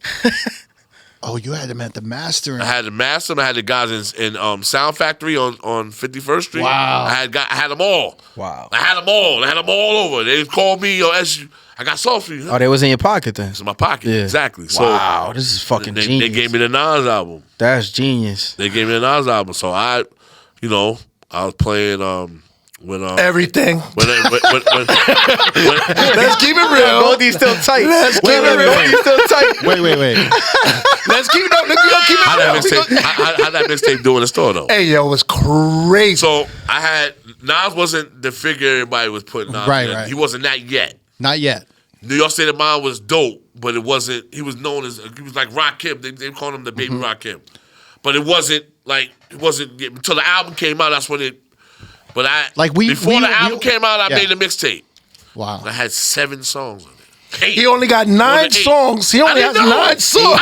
9 songs? He has 9 songs in the album. SNS has 7 songs on there with the remix. I had 15 songs on my version. I had 15 songs. Shit. So I'm thinking he had 15 songs. 9 songs came on the first I got a question. A lot of other songs came on the other mixtape. I got a question. So how again, for the people that aren't from that era, how long were these mixtapes? What you mean, 90 minutes? 90 minutes. Okay. There's only 90-minute tapes. There's never no. Yeah, but 60 to 90. You know how hard it was to go get a 120 tape? No, I mean, but yo, a 25-year-old DJ not gonna know that. Yeah. You know They don't even know what cassettes are. Exactly. Yeah, they don't know what cassettes. I didn't know CDs only. Put it up. So these are 90-minute mixtapes. 90-minute mixtapes. So I have a question though. When you first heard that album, like, what was your response? Did you know it was a classic, or I knew he had some good records. Every record there, the 7 records plus the Ain't Hard to Tell remix that made 8. Oh, wow! So I played. Yeah, one of the songs was the intro, right? Only record I didn't play. What was your intro? What was your intro from the Nas? I can't remember. I don't remember what he said, but I remember that mixtape being like. Yeah, I had platinum. It was platinum in the I had hood. the streets fucked up. I had niggas couldn't even drop. It was platinum in niggas the couldn't hood. It drop. was like, well, what are we gonna do now? It's like everybody's waiting for this Nas album to drop. This nigga has already got this shit I out. had 7 songs. Niggas still playing Hard to Tell remix. I'm playing 7 songs. Wow. And they mad. This fucking So bad. so I have a question. Like, from what we know of Nas at that time, it was live at the barbecue, and then the buzz was crazy. Then he had halftime afterwards. Then halftime. And back to the grill again, right? Right. And then there was the buzz. There was the Source magazine the Source magazine article really, like hyped him up. Like, That was after he had already because dropped it was the first time. And that was after I already That was after after he he already dropped dropped it. it. Shit. I was trying to see what I the already had timeline it. It was was. already out in the streets. It was maybe like 3 people that had that album. Schecter was definitely one of them. Shecky from Source. he was definitely one of them. See, I Shecky, knew. oh Look, my look, God. look. Shecky was we had Shecky Green from the Source magazine, and he said he couldn't find that tape, so he almost thought he was responsible for the leak of that bootleg of Illmatic. No, so he's like, I can't find. I think he still has the tape, but I'm not sure. Yeah, It was not. They keep saying it was a leak of the album. It wasn't a leak It of the album. wasn't a leak. It was my mixtape. I mean, technically it's a That- leak because they leaked no. it to you. Because they leaked it the had album. his voice. It had his voice. No, my voice is all through. His though. voice is all through it. So it wasn't. You couldn't take that. You You only couldn't had take to it. hear it because of me. Yeah. So it That was a rule. I Yeah, did but that. yeah, It was but maybe but like technically 3 they people. leaked it to you though. No, well, Yeah. nigga, I paid for it. So How it was much like, did you pay? How much did you pay? It was a handsome amount. More than 2 pair of sneakers. It was maybe like 3. It was maybe like 3 people Shit. that was in the industry that had that album at that time. That was Shecky, Stretch Armstrong, and maybe one of the executives at Columbia that had the whole thing. But you remember, at this time of hip hop, nobody else was playing Tragedy Gaddafi, Cormega. No one else was playing Nas until the Source really got behind Nas. Niggas didn't know what Nas was. This is obviously before the firm, obviously. No, but yeah, this Way was before. like Way 93. before the firm, yeah. Niggas wasn't, listen, niggas can sit there in front all they want to. But I know mixtape niggas was not even thinking about Nas. Right. Cause that's backpack. They were looking at that as being like, that's underground, Bush Babies, what's the Artifacts. Right. They're looking at Nas in that realm. Right. So that was, yeah, remember if that was 92. Yeah, but we're talking. 93. But then 94. we're going from like the commercial sound hip hop hooray to now is the beginning of the boom bap But era. no, but see, Like Pete Rock but Productions. Naughty, but that's why Naughty was so great, because Naughty had the streets too. Yeah, Right. yeah. They had the backpack, they had the streets, and they had commercials. Because they had Uptown Anthem, which was Oh like no, the that shit, was yeah. far. That's Yeah. far. That's 3 albums ago. Yeah, but That's hip hop is the craziest album. Right. yeah, but And the that's a Juice, completely and the Juice different sound. soundtrack. You got to understand too, the Illmatic was the first hip hop album that had like a hand-picked cherry pick of all the best producers on one album. Yeah. Because Yeah. before, if you was Pete Rock and Seal Smooth, you had Pete Rock. It was Pete Rock and Seal Smooth. Right. Like Beat Miners and Black Moon. Everyone had their team of producers, and no one ever. Oh, that was the Snoop record. Yeah, I'm sorry. That And was then- the Snoop album. Snoop album. It was a Doggy- Snoop song. It was Dog. I had Doggy Dog Style. Something for that ass 1. Yeah, that was That was the What's Nas- my name? What's my name? I had What's Your Name. That was What's the My first song. Oh wow. That's when niggas was playing deep cover. I had What's Your Name. He remember he sold the tapes. That was my intro song. Remember Snoop? Nas was big. And then you had Nas was big. then you had the freestyle with K Solo and No, that was another thing. That was 2? That was 2. That was 2. That was 2. That was something that's 2. That's That when was I had K Jenny Solo? Juice. Yeah. I played Jenny Juice. Wow. The they had a first Jenny freestyle. Juice. Then they had a I had that freestyle. on the West Coast. So the West Coast was sitting Yeah, there I was over just here. about to I know- ask. I know I was where just that about came to from. ask that. I know where that I came was just about to ask that. I know where that But people, but they wasn't really jacking the West Coast, right? Yeah. Like were Nigga, they? when Deep Cover came out, nigga, that was Yeah. a new. So this is before the East-West shit. Nas was battling against Snoop and them at that time. Okay. Nas' album was really the pinnacle for New York at that time. Right. At that time. Right. Then that's when that's when Wu-Tang was out. Only built for Cubans. So I No, think- that was before. no, We're before talking that. about Wu-Tang. Wu-Tang, like 30 Like, you know, Exchange. what, Yeah. Protect your neck. like Old Dirty, God bless his soul. Yeah. I was walking up 134th Street. I knew it told you he was gonna tell a story. Okay. Walking 134th Street, and I'm just walking, going home. This nigga ran up on me. Yeah, sorry. He ran up on Old Dirty ran up on me. He's like, yo, you SNS, right? He's like, yo. He said, I'm Old Dirty Bastard. I'm from Wu-Tang. I never heard of Wu-Tang. Never know. He gave me the tape. The tape. Well, it was a Protect your neck. Yeah, One but side it was protect yellow, your neck, right? and After the laughter. like goldish yellow. Brownish. And the other side was laughter before tears. Yeah. Mm-hmm. They put Method Man on the single. on the single. Yeah, put the Method But Man. that was later. That was later. Yeah, but they'll have to protect your neck is already big Right. already. But laughter become tears is that's what they pressed up. That was the Wu they self pressed that up. I was just about to drop a tape.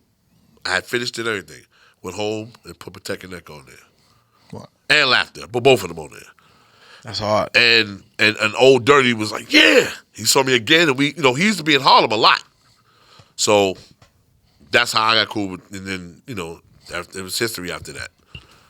But Nas was But you- they was mad at me. But you fucked up. I mean, listen. in all respect, Listen, somebody like I do respect that. Like, yeah, because I almost got them guys kicked off the label.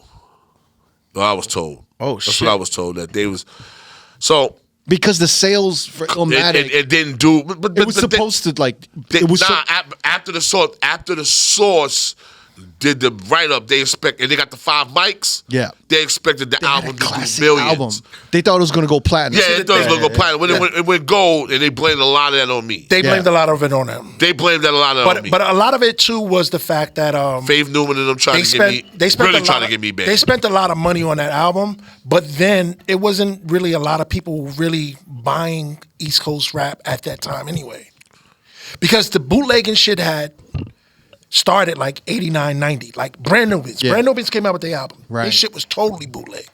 Yeah. And then on top of that, they didn't have vinyl for that shit. So that was like an import. It was an import. Electra, Yeah, they stopped at the time. when they had the vinyl, they was cut low. Right. So you DJs had to get wouldn't the play. import. So you had to DJs get the wouldn't import. play it because it was too low to play in the clubs. because they put all those songs on probably one piece and of it was vinyl. low. Right. It took the quality of the sound. So now, Brand Nubians, they had like 16, 17 songs on Yeah, their album. it's crazy. So you didn't get the import, you was out of luck. yeah, you was out of luck. Or you had to play it from the CD. So they got their money off of the Hey. singles. Off the singles. Yeah. So you got to understand, like at the time in the late '80s and the early '90s, a bootleg album was $2, and a regular album was like that's like $8.99, almost $10. So everyone bought bootlegs, and they were on every block. Now I don't want to be proud to say I'm proud of I bootleg this shit. Nah.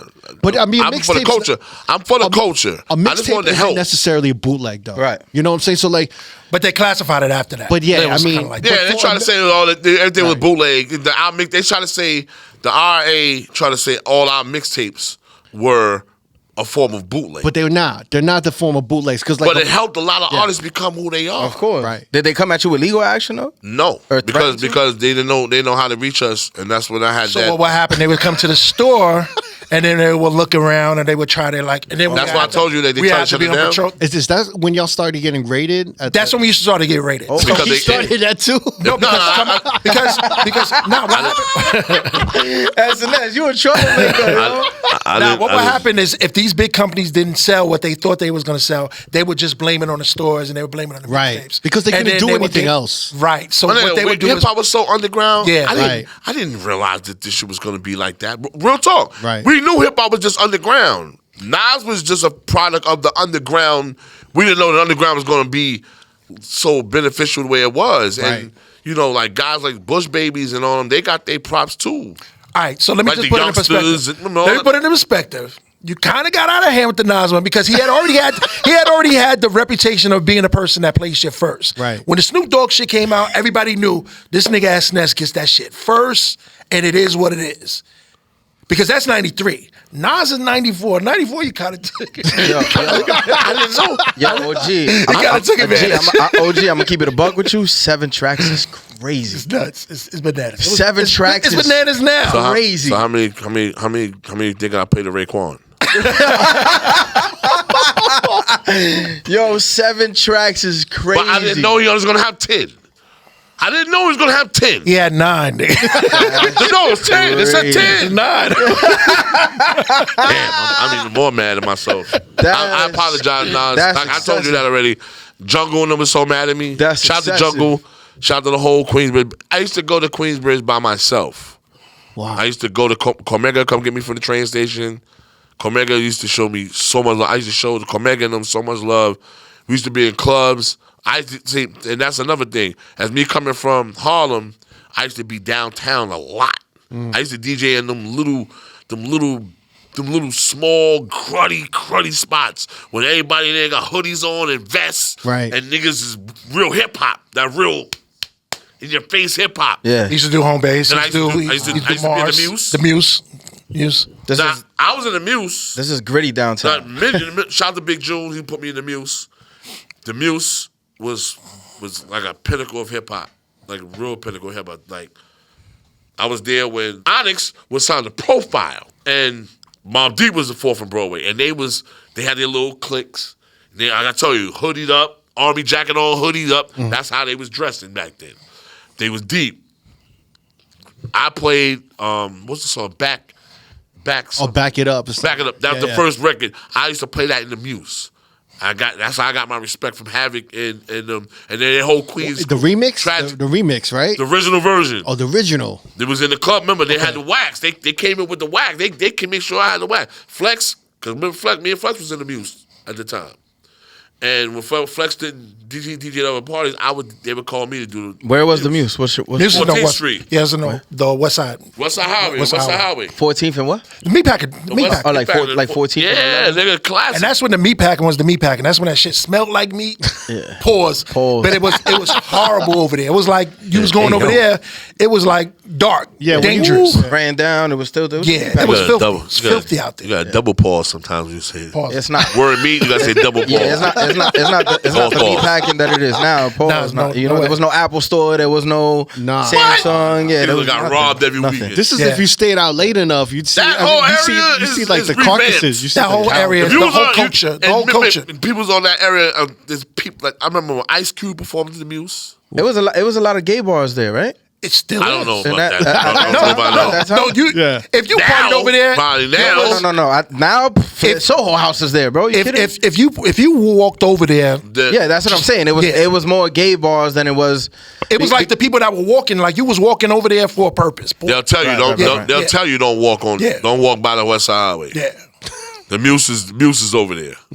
But Ronnie and the girl, the lady and the guy who that owned it, they had bought the building. People didn't understand. Oof. They had the whole building. What an investment! So they was white, but they was cool as fuck. Yeah, they owned the building, they owned the property. They couldn't 5-0 couldn't tell them to get nowhere. You know what I mean? Like they was friends with Peter Geisha. Like they had they was in. Yeah, and I was there. I DJ'd the night Pac bought Big out.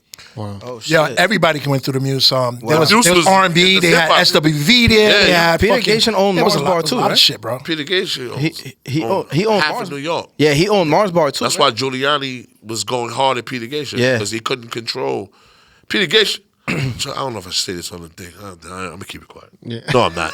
I'm not. Peter Geisha was the first guy. So they did a Wu-Tang party in Limelight. If anybody remember, they had a Wu-Tang party in Limelight. 20th and 6th. So, 20th and 6th. So we in there for the Wu-Tang side. They had a room. They had different rooms. One room was the Wu-Tang room, and none but fans, white, Oriental, whatever. Right? They all in that room, partying, going headbanging, going crazy. So I'm in the hallway because the crowd's too much jumping up and down on that. I can't do it. I'm from Harlem. I ain't doing all that shit. So I'm watching the girls walk around with the credit card and print machine, and I'm like, what the fuck is this? They were imprinting people's cards to sell drugs. Oh. The bottles. They had the prescription bottles. Right. They'd give you the pills. Oh, And they were taking the girl. Allegedly. So, allegedly. I saw that shit. Allegedly.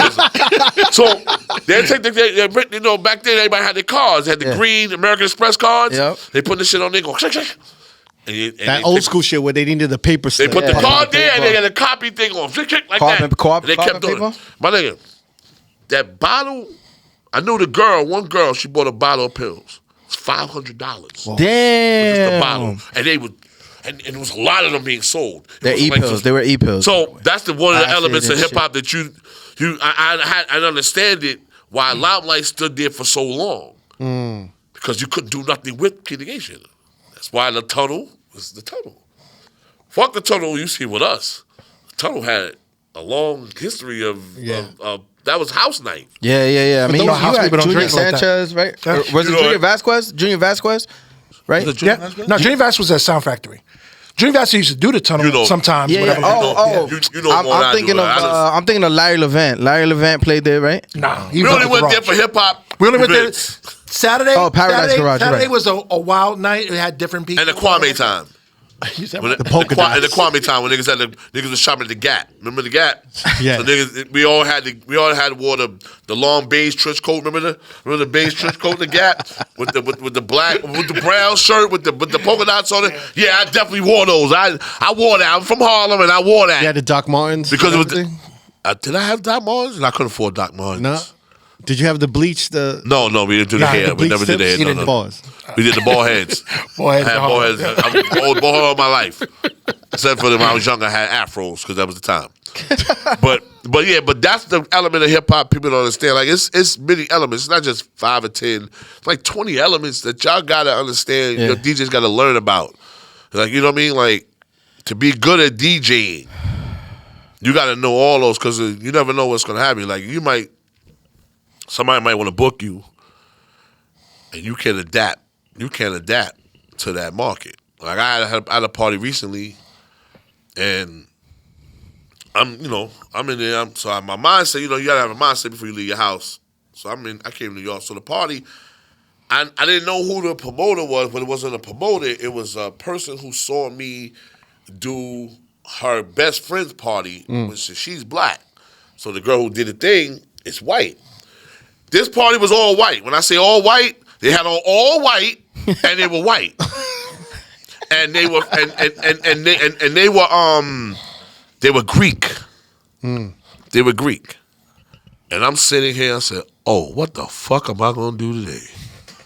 I said, "Damn, this is Greek, but they love hip hop." So the party for the birthday boy, his name is Jimmy. So when it was time to do the birthday shit, right? I said, "Oh, I know I'm gonna fuck him up. So I put on. I had thank God for stems.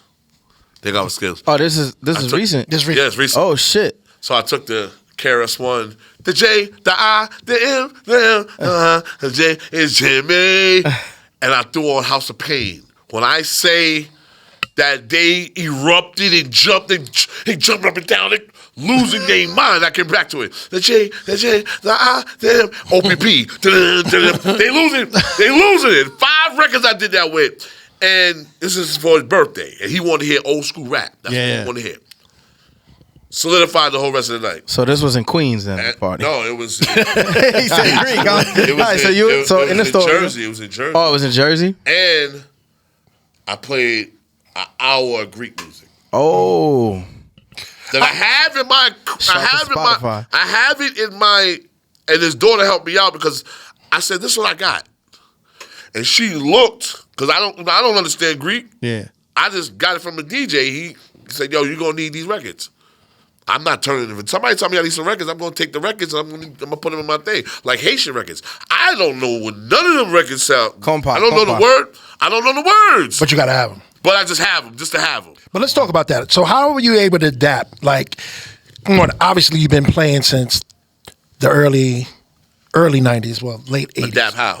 I'm just saying, you are around the country often, doing a lot of celebrity events, a lot of events, period. Yep. And because you're not of the DJs that's out now, you're an OG, how do you keep that shit fresh? It's the love. Still gotta have the love for the game. How do you prepare for it though? You go on. You use the tools that's in front of you. YouTube is a tool. Pause. YouTube is a great tool for anybody to learn lifestyle. The lifestyle. When I say the lifestyle is, if you want to find out what's going on and how people partying, you pull up club. You put up a club for right now, right? Like it's like, what's the club vibe for right now? You can go YouTube and club. What's the club vibe for right now? And it'll come up with a bunch of different stuff. Now, like, some people do different baller rooms. I pay attention to the baller rooms a lot. Wow. Okay. Because the baller rooms give you a vibe of what's going on of different parties, especially the open format crowds. Right. So you just sit back and you really gotta be a student of it, just being on your phone, being on your put your headphones on, and we vibe with them. Like you're in that party, and that's the thing about vibing with that the times, because everybody puts everything on YouTube. Right. If you want to learn how to do any of these machines, it's on YouTube. YouTube's like the new mixtapes. No, YouTube is new television. Yeah. And that's what Lior, one of the smartest guys in the game. I hate to say, I know that he's a vulture. They say he's a vulture, but what I see him do is almost destroy cable TV. Yeah. But a lot of like YouTube for DJs right now, like they're using it almost like as mixtapes. And you know? that shit that's a record pool. Right. If you know the name of a record, all you gotta do is give me the name. Hold on, you need what? YouTube. Oh, I'm ripping it. They know you ripping it. They don't care. But it's like what you're saying is like you got to stay curious, right? You got to like always be curious and want to, like that's the part of being you a gotta DJ, want right? you gotta want to be outside the box. I went to Vegas and DJ Snake, his sound guy was doing. He was at the club. I was doing sound check. I did a party for Aflac. You know Aflac, the insurance company. Yeah. So Aflac. Yeah, I had to drop. I went and download the drop. Everything. I told you, I'm real with this. I went and downloaded the drop from YouTube. So I used to play the Aflac. I was playing that shit in the middle of the party. So he laughed. So I had the crowd crazy. So he was there when I was doing sound check. He was like, "Yo, your vocal, you sound like Fat Man Scoop." I said, "Well, actually, I came up with Scoop. Like Scoop is my OG." You know what I'm saying? And Scoop was doing this back in like doing Do the James. When Do the James first came out, Scoop opened up for us, Castle of R.O.A.D and Super Level C. He opened up. It's like 95, 96. Do the James. So 85, 96. 85, yeah, that's 85, 86. I'm sorry, not 96. So he said, I'm gonna say something to you. I don't want you to take it wrong. He said, urban DJs do not like to go outside the box. So what do you mean? He said, in music. He said, why can't you guys make music the same way a Tiesto or Steve Aoki or them, they make music. Even though EDM is based about beats and different styles of beats, I get it. He said, but why can't y'all do records like K-Tronada or what Calvin Harris did? That fucked me up more than anything in the world because he's right. But we stuck as a culture, as urban DJ, we stuck. I'm saying, I just want to make my little $1,500, let's say $5,000 or $10,000. But I've seen DJs make $30,000, $40,000. And you're right. Change is, like we don't have to be stuck in a box as DJs. Production is what you're supposed to graduate to. Because we have the best ear. Right. As a DJ, we have the best ear out of anybody if you really dedicate to your craft. Because a lot of them don't. They're just doing it just to do it to get money or whatever.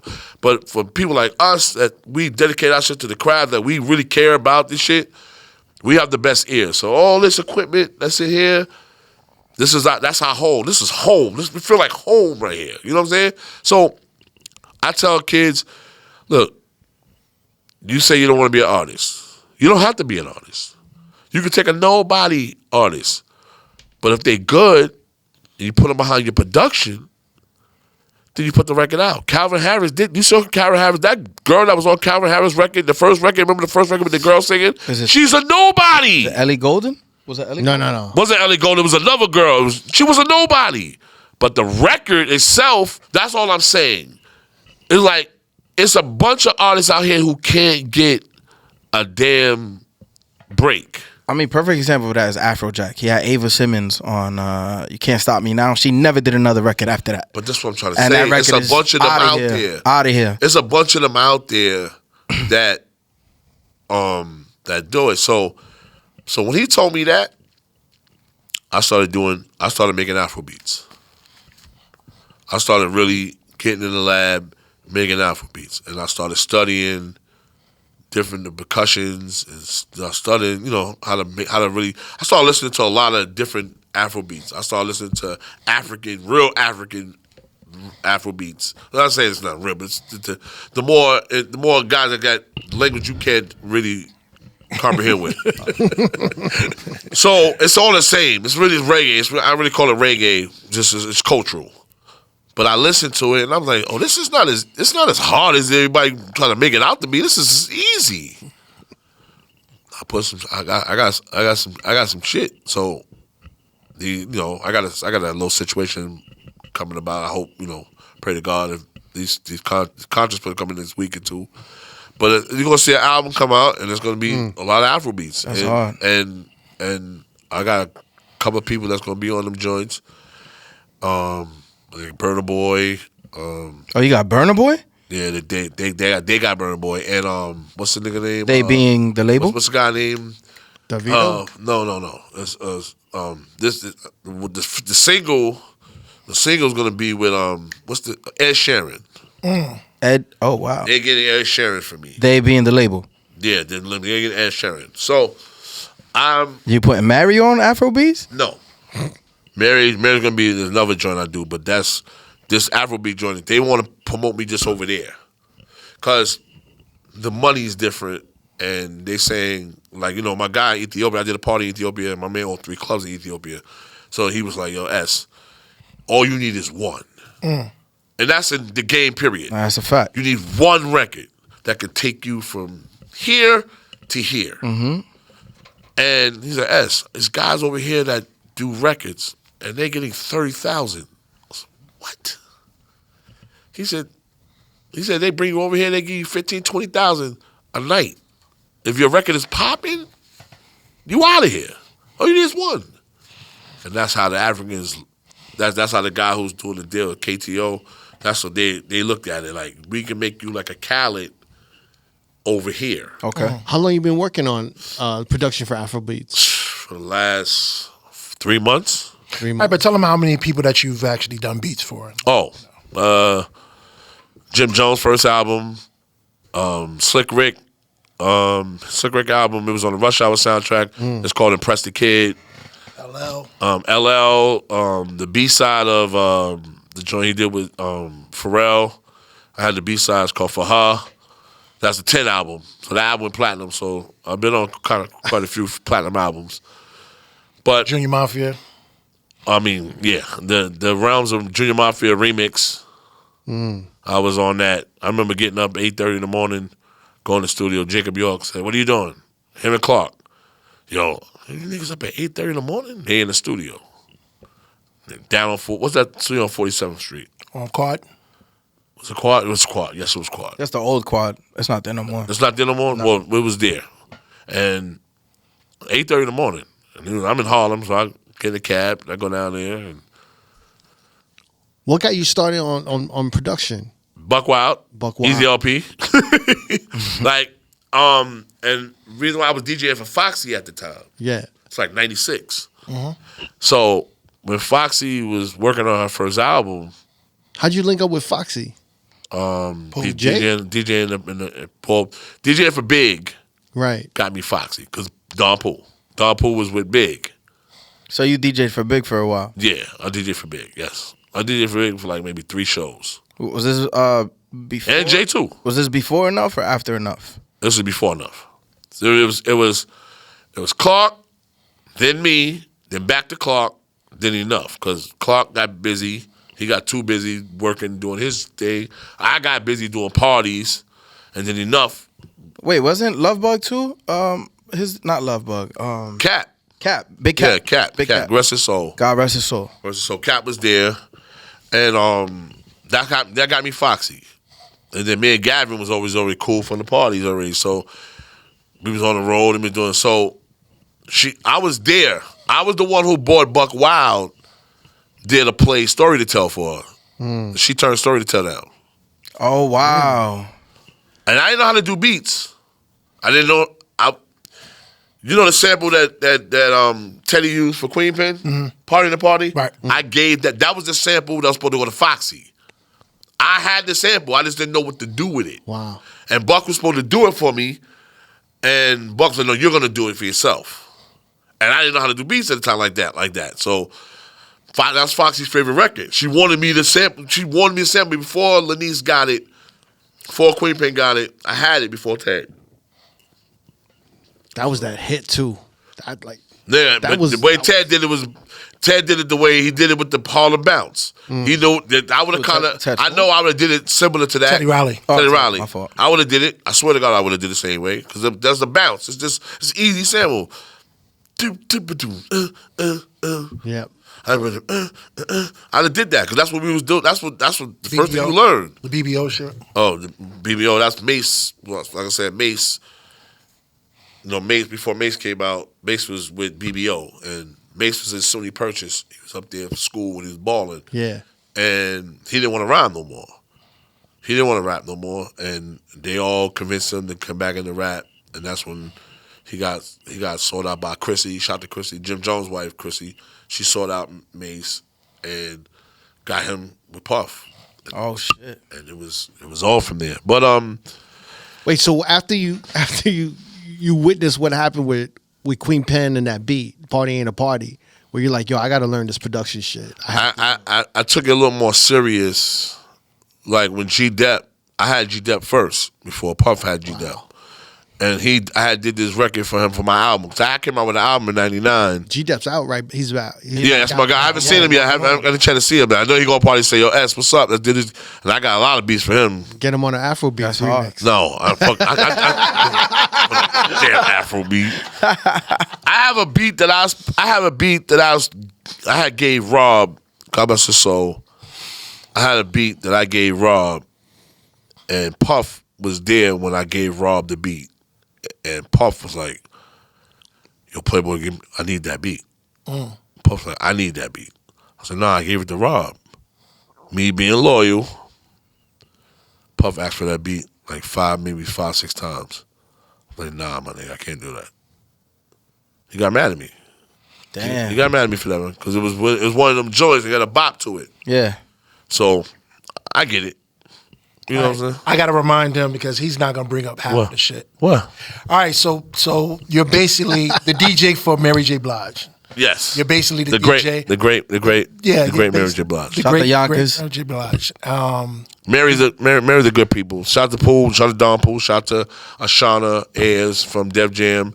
She was at Def Jam. She has her own company now. They plugged me in with Mary. I was already cool with Mary, but it was like that whole Uptown family, right? With Bad Boy and Uptown Records, and it we all was just all together. We right? all partied together. Origin. Best, Andre Arell really. Right. Well, Andre Arell put me at a lot of parties.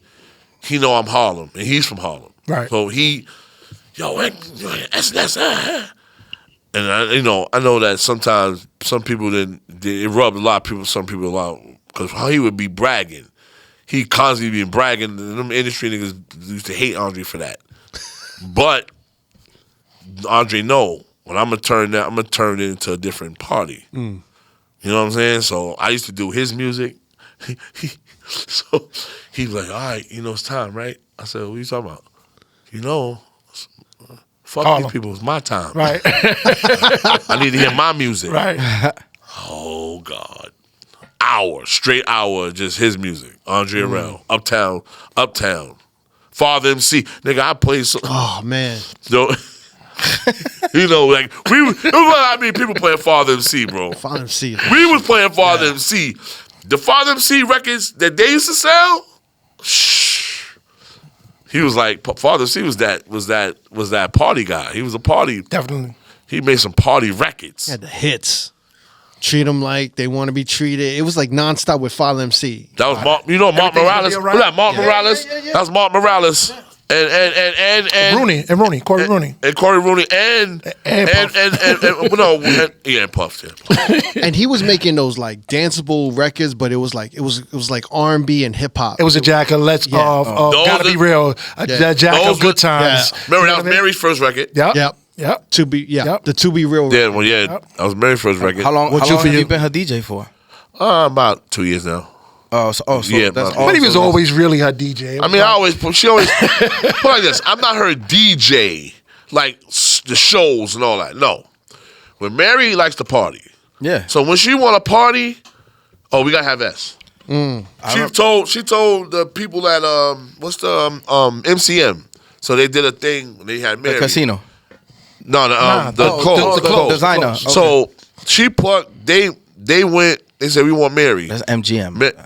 Mary said no. I need SNS.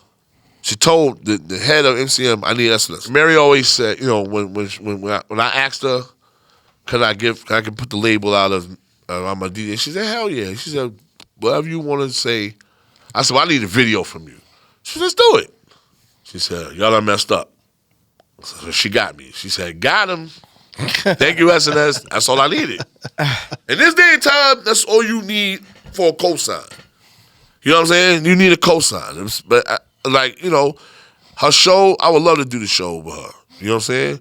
But I did the B-side. She about to do a B-side joint coming up. That's crazy.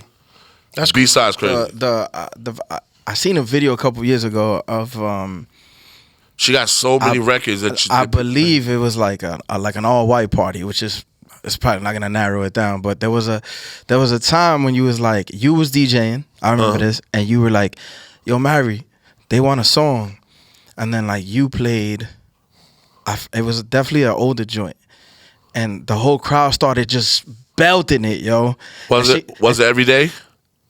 It might have been, and she was on the mic. She's like, "See, I don't even need to sing it," and she handed you the mic, and just stood there, and everybody was singing the song. Yeah, that's what we do on the shows. I was parties. Like, "Holy shit, yo!" I was like, "Nah, this is crazy." No, she's definitely the cockiest R&B artist, a female R&B artist, and she know her shit is right. Like you know that you can't fuck with Mary. Like Mary is the god. Son. All right, what's Mary's favorite song? Viral video, bro. Like her favorite song? Here we go. Here's a jewel. Her favorite song? Favorite song. Jungle Brothers. Straight Out the Jungle. No way. No, wait, like favorite song or favorite song of hers? Favorite record. Wow. All right, when you go into your old school bag, what's the record that you Give Me Your Love. Give me Classic. Shout out to my brother Lil Sean. You know Lil Sean, the rapper. Hickeys on My Neck. Lil Sean. Yeah. He got a record called "Give Me Your Love." It's crazy. New record. He sounds just like he did back then. So shout out to Sean. You know when it comes to our guys that we came up in the game with, I got to make sure we always salute them and put them in the right. Because they make records still. Like people look at age, and I don't understand this in hip hop at all. Why do you look at age as being like that should be a low part of somebody's life? Like they're still living. If they can still able to put records out and they sound good, give them their props. Facts. See, this is what I was getting to when I was saying as far as when you go into state to state and doing the parties and everything, how do you stay tapped in? Because you're still doing the Essence Fests. You're still doing the festivals down at the Aka or whatever the joint, the Affleck joint. You know what I mean? And it's like people look at it in a certain way, like if you can't be tapped in at this age.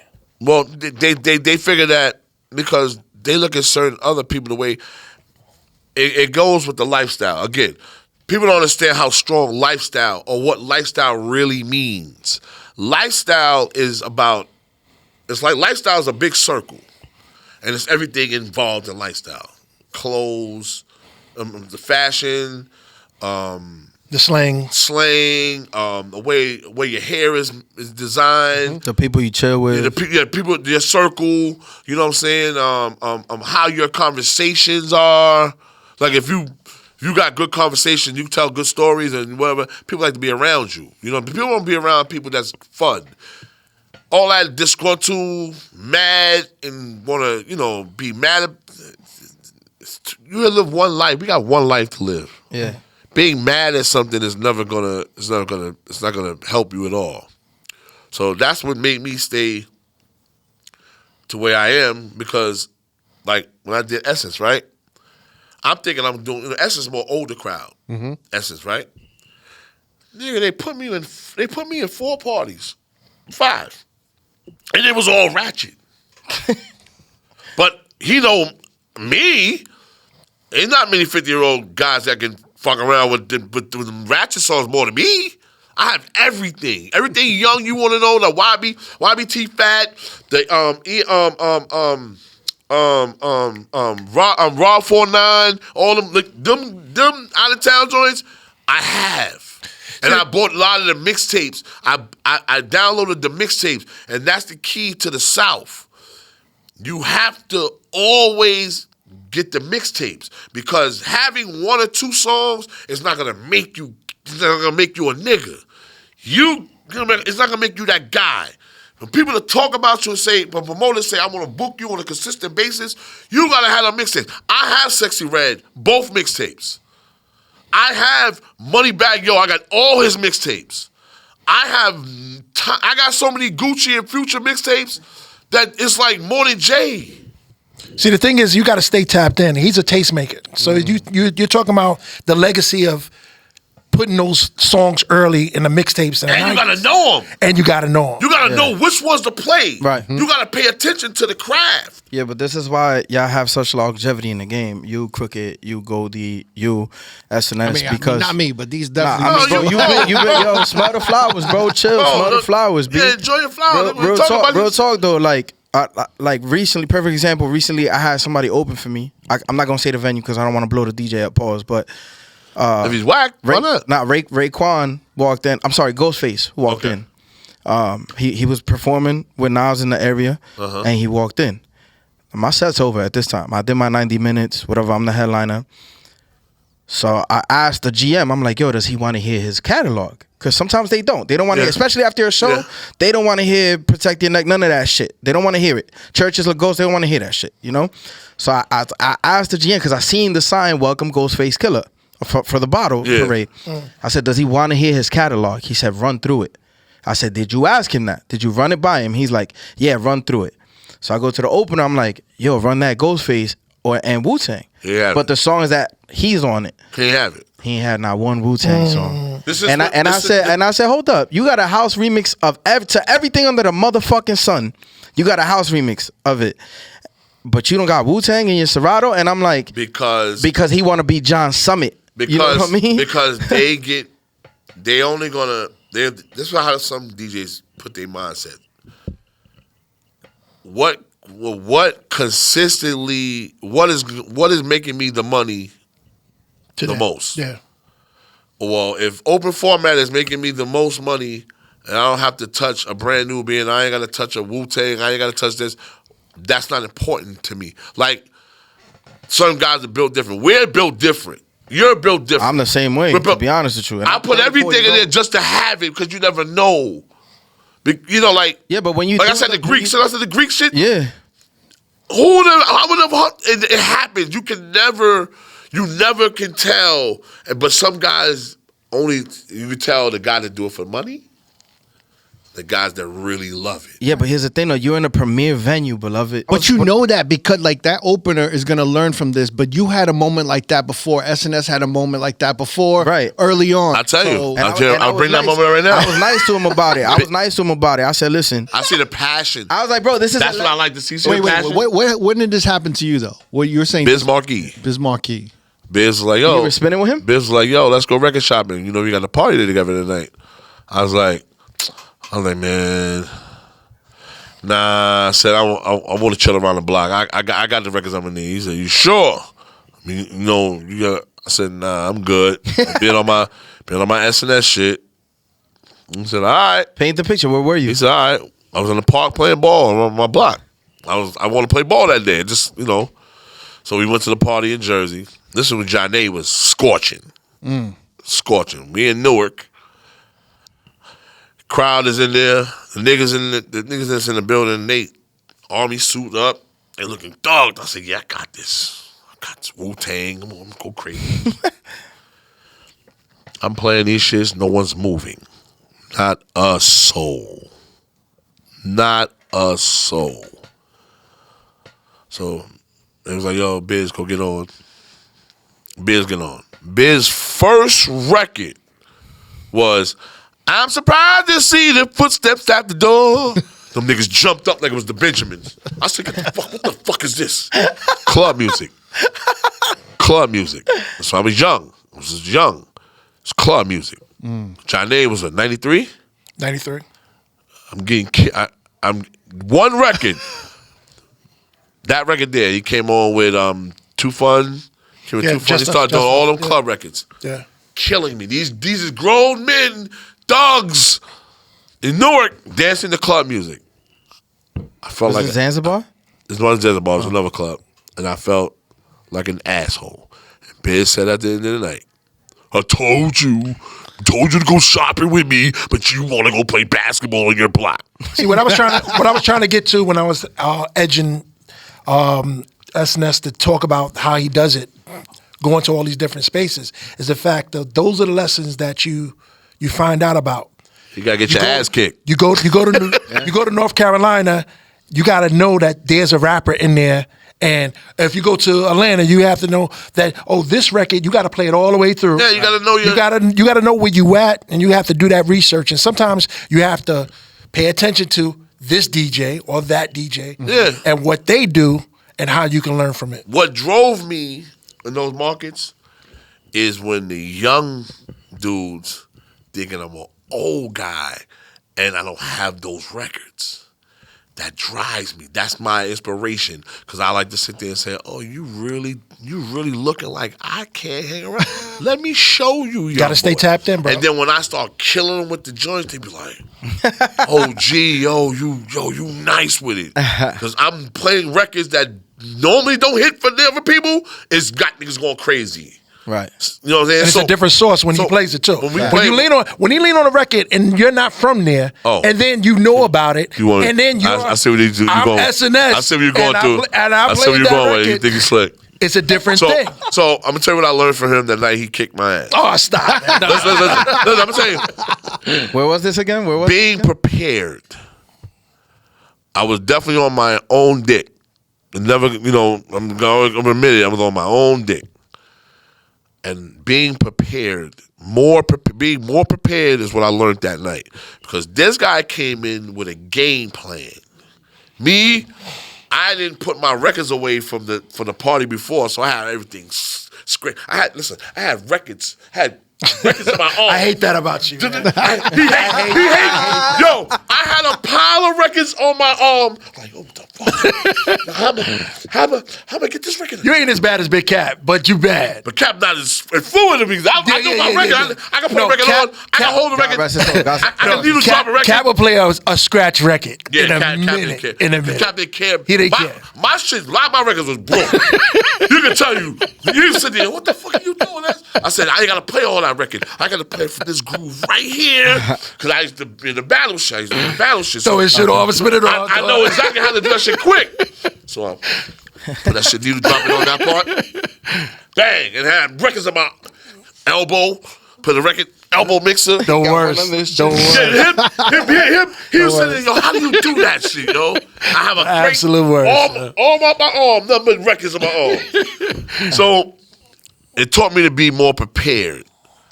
His patience on how he plays gave me patience. Because I used to be like Kid. I used to want to be like Kid. I wanted to play records fast. Just quick mixing, But then I used to hear people in the crowd and people say shit like, I don't like Kid because he plays shit records too fast. And I used to tell him that, yo, bro, you gotta slow down. When people don't, he was like, yo, this is how I play. Bro, you gotta slow down. I was like, he slowed down. He understands that as older now as he is, he know.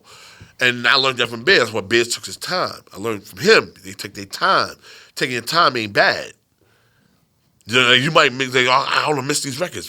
So when I play slow jams, I be speeding. So I might play one verse, out of there, boom, out of there. Right. People like, nah, let the shit play. I'm like, bro, you know how many records I gotta get to before I want to play? I like to play all the hits. I'm making people go, oh. Right. That's excitement to me. You need that sometimes in the set. You need that to get yourself hyped. Yeah, but time and place. But time, you're right. It's time and place. Yeah. But patience is virtue. I always say patience is virtue. Take your time. So now you take time. You see how dope of a DJ you can be more. Right. And I learned that been getting my ass kicked from this guy here. Was there a particular time when this happened exactly? Like what? When you like realized I gotta like. When I played on that night, I got killed that night. Where was this at? What you know, niggas talking all day. So niggas like, yo, nigga, Goldie killed you, my nigga. I don't know. My own team. Niggas like, yo, Goldie killed you. Do you recall this? I don't remember what he's talking. He's definitely lying. He's big body. Listen, at least I can admit when I don't like to admit that shit to people, but I tell niggas all the time, yo, no, Goldie killed me. He got me. Then, and what it did was, it prepared me for that shit to never, ever happen again. I know SNS is gonna come in a different bag. It's a certain DJs that you know that they're gonna pull. I was lazy. I was big lazy that night. You want catch the pull, so you're gonna be like, okay, he can play whatever. So I gotta really. This nigga went in and kicked my ass, nigga. Them niggas was going crazy. I sat there with the poker face. I was sitting there, I said, shit. Wait, so he was opening or closing? He was close. It was like, we was going back and forth. Oh, got you. But when he did that, he had me fumbling. I went on after that, I was fumbling after that. I didn't know what to play. I ain't never gonna lie about that. I can be humbly telling niggas, I didn't know what to play. I was stuck till I gathered myself later, but it was too late. The crowd was almost leaving. Everybody started leaving by the time I gathered myself. Yeah, because sometimes like you try to do the same set in different rooms. No, you know? it's just certain records start your groove off. Yeah. When a nigga plays certain records that stops that groove like a train. So if it's like you running, it's like a mouse in a trap, a mouse in a maze, and he hit the door and the door closed on him. You gotta go somewhere else. You gotta re-collaborate your mind to go somewhere else. That's what he did that night. And I was like, fuck. I'm sitting in my mind. I'm sitting in my mind like, fuck. I'm smiling at the same time. I'm smiling at the same time. And I fuck. So my man came upstairs and said, yo, Cody's killing you, my nigga. I said, yeah, he killing me, my nigga. He said, I was so unprepared. He said, you was. I could tell. I was like, yo, I said, it won't happen again. I said, you better believe it. Nigga, I went home. I was on my computer every night. When I say, listen, when I was on my computer every night for a week, that computer slept next to me. I didn't fuck with no bitches. I didn't do nothing. I didn't play Madden. I'm a Madden nigga. I get my competitive juices for playing Madden. I ain't fuck with nothing. I was on YouTube. No, that was on YouTube. I'm sorry. What makes you? No, LimeWire. LimeWire. It's crazy. I was on LimeWire and I was downloading everything I could get my hands on. What makes you keep this passion? Like what makes you DJ? People cheering. People. So it doesn't get old. No, certain people like. All right, so everybody doing R&B parties, right? It's like that's the new fad. But they play like they doing slow jams, right? Mm-hmm. Niggas is playing Can We Talk, Deborah Cox, right. The normals, right? But they're not really doing nothing, right? Like I get it. Niggas go to records at Swag Surf and Meek Mills. I get it, right? But I don't look at you being nice when you do that. When you make a nigga jump up off some other shit, then that's when you're nice. So with the social media, you think that's playing a part in how everybody's playing kind of the same records? Yeah, because they're going by what TikTok like. And they're letting TikTok you're giving TikTok way too much power. Well, it's also the fact that like DJs aren't tastemakers anymore. Right? No, they're not. Yeah. They don't, because you know why? Because a lot of them never came outside. A lot of them couldn't come outside. Their parents had them and they had good homes. It's good they never came outside. Their mother would be like, I'll whip your ass, come outside. Yeah, but they're seeing the formula and they're following the formula. They follow what they see. So Yeah. they follow what Self, they follow what Goldie, they follow what S, they follow what we do, but they haven't been outside to understand how a record works, how one record can change the dynamic of a room. If you don't know that, you're shortchanging yourself. You know what I'm saying? Like, it's some guy that can't last a whole night. Oh. We're built for that. We was doing parties from 10 to 4. He didn't like openers. I didn't like openers. No, you keeping it real. Keeping it real. You don't like openers either, right? See? Thank you.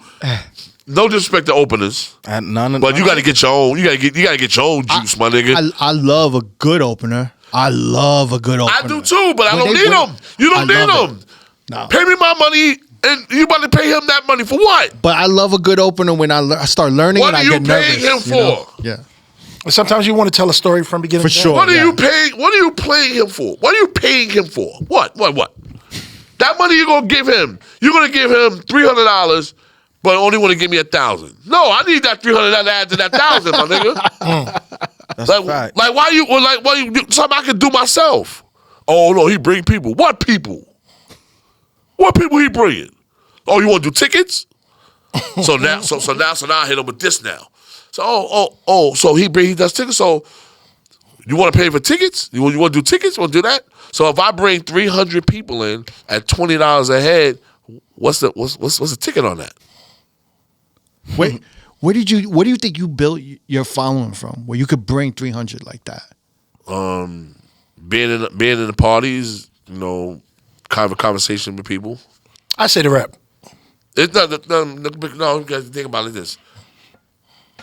I used to think that too, but after mixtapes died. I died a long time ago in mixtapes. Everybody did. and my rep stayed from just rocking parties. Right. And they hearing about it. Goldie gets parties now because the way he used to be parties, he took his own little break off. And I used to be mad. I used to be mad at him for that. Because he's right there. Right. It's a reset, though. Nigga, when I say he was right there, he was right there. He was D-Nice. Keeping 1,000 with you, he was D-Nice. They'll never let me be that way because I'm too outlandish. I tell nigga, go fuck yourself. Goldie's the nice guy. Same. Me, I go tell niggas fuck themselves. I'll beat you up. That's why I never got a lot of gigs because they was an confrontational and he'll fight you. That's So I think that goes back to your Hollywood influence where you felt like you needed that following. You know what I mean? No, but I have a good substantial following. Right, Yeah. but you built that foundation. You know Yep. what I mean? Where you So now now- you've been able to take that code that you built, that Yep. foundation that you got from Hollywood. Now you've been able to take that generational. You So took now that you from- got a plan for after DJing. So now when I drop this gym for y'all, we all getting older. Building your fan base is more important now than anything it ever could be. Why? Because technology has made it so possible that the pandemic has taught me this. I don't have to DJ in clubs ever again if I don't want to. You got a bunch of people that's 60 and over that don't party no more, that don't like to go outside no more. But they will definitely zoom in on a Zoom. If I create a party on a Zoom, if I say Mars 2112 reunion on a Zoom, I'm going to get me 150, 200 people on there. At $20 a pop, that's $4,000. You do the math. On Eventbrite, they're going to buy it. Because they can be in their house. They can be in their house. They can drink like they want to drink because they can fall asleep on their bed. They can drink, get fucked up if they want to. You feel what I'm saying? Yeah. That's the wave. It's the new wave. You don't have to leave your house. And then the clubs are so new technology is coming up. Now you want to book me? Oh yeah, put me on the screen. put me on the big screen and let me see a camera watching the crowd. I did that during the pandemic. My man did a repass. His sister died. He was like, yo, I want you to come and do the repass. So I'm in Charlotte, I don't want to charge you like that because it's just, he said, I got 1,000 for you. I said, all right. I said, let's do the Zoom. He said, do the Zoom. I said, you're in Air Missouri. You're doing it at Air Missouri. Repass at Air Missouri. Air Missouri got that big ass screen, don't they? He said, yeah. Put me on that screen. So early that day, the owner, I'm on FaceTime with these guys. And they hooked the camera up. They had the camera up to look at the point to the crowd so I could see the crowd. And they put me on the big screen. And I'm in my house and I got the background thing and I'm DJing and they see me. Yo, the people were blown away. Cause is S here with? He's on the screen, but he's in his house. And they found everybody texting me, yo, you here? So now I'm in my crib in Charlotte. He said, what? People were amazed by that. From that day, I said, oh, this is gonna be a vibe. I can see that with AI. This is it's gonna help all of us because now our fan base is gonna shrink. You don't need 1,000 people. All I need is 100. I could do $20 a person, have 100 people in the room, and make $2,000. I can do that around the country. Like I say, I could just promote. Buy ads to people in Baltimore, and ads in DC. Put ads. So our SNS is gonna be here. I'm gonna be on live. I'm in Baltimore, only strictly Baltimore. I get 100 people from there at $20 a pop. That's 2,000. I can do that in DC the next night. I can be here, and there. And it's ill because you bring your experience, you bring your flavor, and they get to experience it with you. And they house. Mm-hmm. Everybody got the little speakers they got in their crib. Yeah. They hook it up to their TVs. So sound that's bar. the pandemic. I call it the pandemic stretch because that's what everybody did on the pandemic. It's the same thing. You make your bread. I told this to Red Alert. I told this to Hollywood. They looked at me like I was crazy. No. Y'all have fan bases. This is what y'all DJ for all these years. You have fan bases. If you can't get 100 people to come on your Zoom, I don't know what to tell you. Yeah, I'm surprised you're not on Twitch. Why? Huh? Why? Twitch is free. Why? No. Why be on Twitch? No, so they can steal your DJ. So I don't want to be stolen because I'm going to steal on you if I catch you. If I see you, I'm going to steal on you. I mean, Jeff makes a living off of that now. Yeah. He's streaming. Who? Jazzy Jeff. Yeah.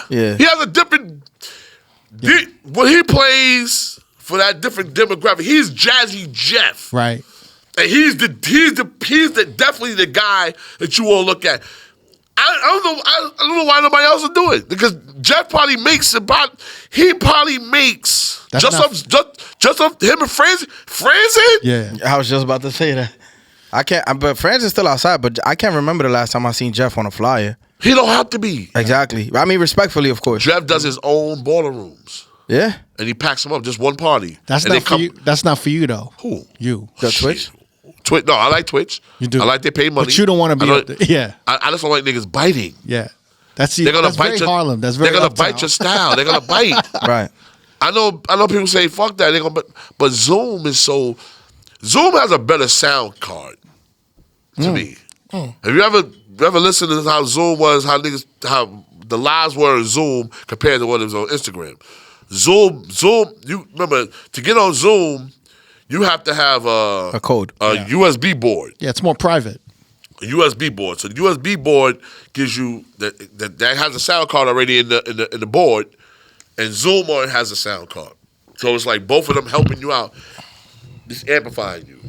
So Zoom is private when you're giving out the code. Mm-hmm. You can if you open Zoom, nigga can hack you all day. But if you got a code, they can't hack you. You get somebody to run your Zoom, keep the people out. That's the dopest part about Zoom. You know what I'm saying? And you get to see all the people in the room. I did it for New Year's Eve. So my New Year's Eve party got canceled one year. I think it was 2021. Yes, 2021. New Year's Eve, it got canceled. And the pandemic was still in effect.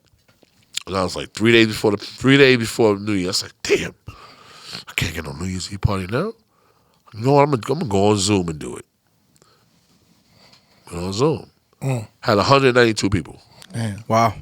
And it's crazy to me, like that following that you built. Was there like, do you remember in your whole career, was there 1 or 2 clubs or 3 clubs that when you were coming up that really solidified your name?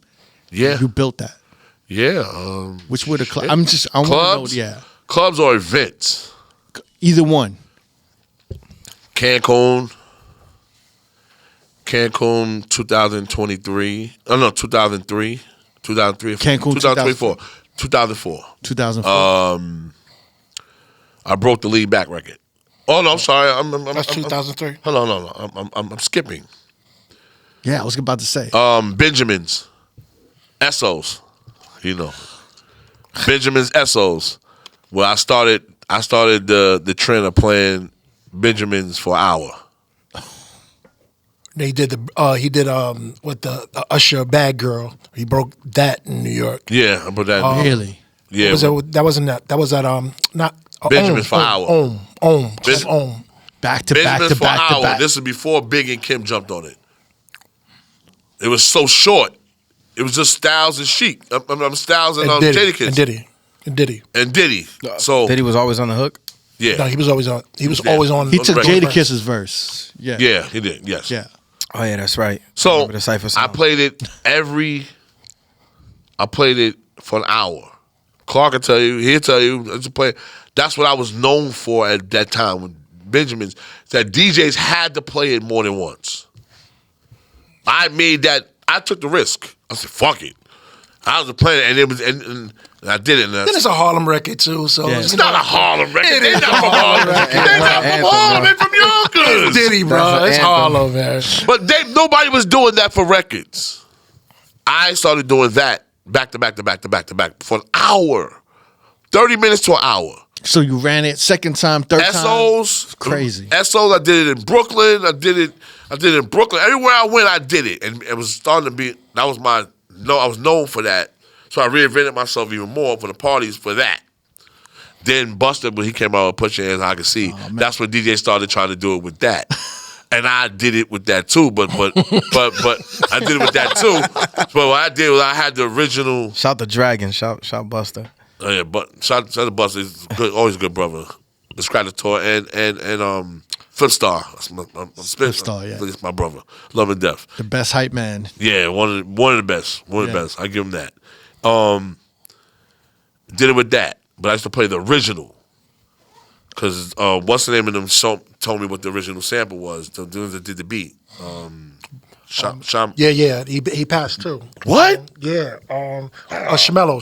Smell, yeah. Shmello. Wow. So he gave me the original sample, so I went and found the original sample at the convention. I used to go to record conventions with Alchemists and all of them. And we used to get records every week on the Sundays.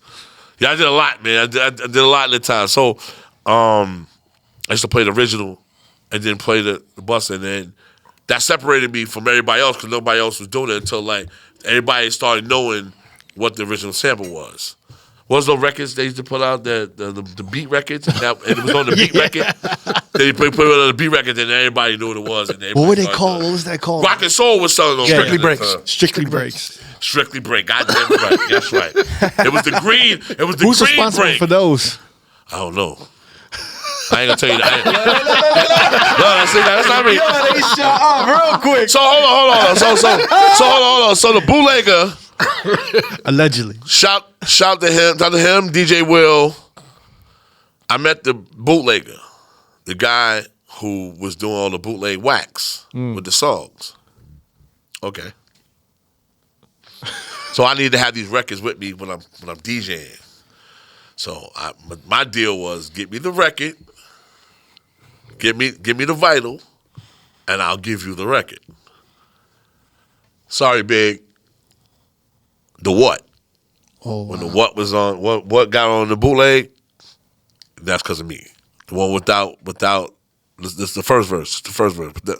Without no, Method Man? I'm sorry. The what? The straight one. I didn't give him the first version with the different verses. I got that version too, but I gave him the what. So that was Wait, you're that's saying when Juicy was just coming out. I had got it. But I gave it to him bootleg. He put it on the bootleg. I needed a wax because I was on the road with Big, and we did Howard Homecoming. That's the year that Puff did the Big Mac inside the McDonald's with Craig Mack. Yeah, killed him. Oh, we got to talk about the Bad Boy tape. We got to talk about the. The Bad Boy tape. Oh man, that Bad Boy tape. You sure? It's a lot of stuff to talk about, man. I mean, come on. Yeah, I extended my parking, so we good. Yeah, I did too. It's a lot. I just want to give you your flowers Yeah. on this because cats really don't know how far you go back and how much I endured in this game. Yeah, like man. I like a lot of guys wasn't outside. A lot of guys didn't go outside. Me, I used to go everywhere. So I was accepted in Brooklyn. I was accepted in the Bronx. I was accepted in Queens. I'm still accepted in all these places. Jersey. Because I showed them the same amount of love I would show somebody from Harlem. And that is the take on how you become. I told Walla this the other day. I said, Walla, this is your city. Shout out to Newark. People come out there and they do your, I was telling Walla the story because he didn't know. I said, nigga, I was in Terrence Ballroom DJing for Sheik and them. He was like, what? I said, yeah, man, Sheik and them, before Sheik and them started going to the city, that was me, man. I said, Sheik and them, no one was coming to Jersey. They wouldn't allow none of them niggas to come in because they didn't know how to play for them. Did you work with Sean Hartwell? Yeah, I know Sean before he went to jail and when he came home. Yeah, Sean Hartwell he's my nigga. Jersey Good guy. promoter. He had me in the strip club, right? He had me in this strip club, and these niggas, it was hood. When I say it was ratchet hood.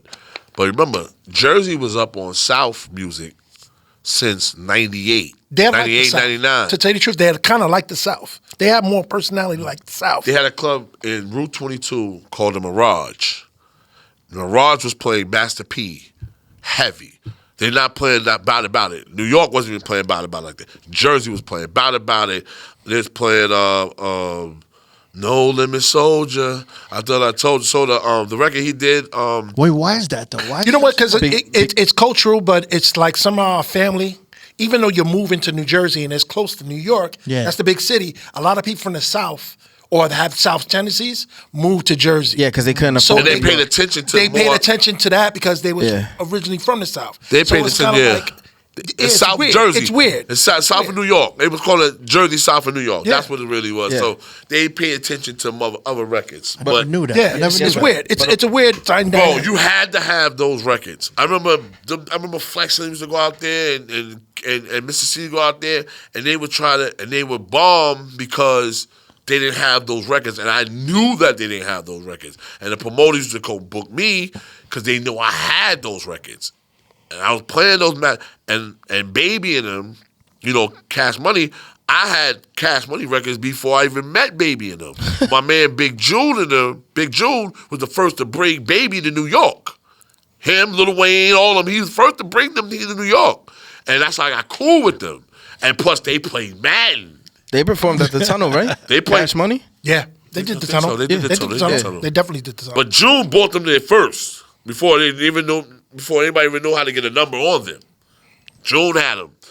I used to play Madden with these niggas. And I remember one time, so we're in a hotel room, and it's all Baby and his team, right? So it's me, my man White Bread, my man Young Gunner. So the guy Young Gunner, he was one of them type Mad niggas that was super nice. Like we going in to take bread. That's what we was going in to do, is take bread. So Gunner done wiped all his niggas out. Gunner had like 5,000 he done won from these niggas. So then me and Birdman started going at it. He said, let's bet this. So I only had 1,500 on me. So I said, I bet the 15. So his team started saying, oh God, Birdman gonna kill you. So the pot got crazy. Oh, they had side bets. Pot got crazy. Side bets. So pot got to about $7,500. 7,500, almost 8,000, something like that. Everyone betting against you. So Birdman has me 21 zip by like the second quarter. He said, if this quarter finish out, it's a shitter. So they call that a 21 zip shitter. It's gotta be after. And the second quarter runs, and if by halftime it's 21 zip, you lost. So I score with a minute left, So it's 21-7. I get the ball back at half. My man say, yo, stop playing with this nigga, man. How much money's right there? So, all right. Kick off. But first play from scrimmage. He throws it.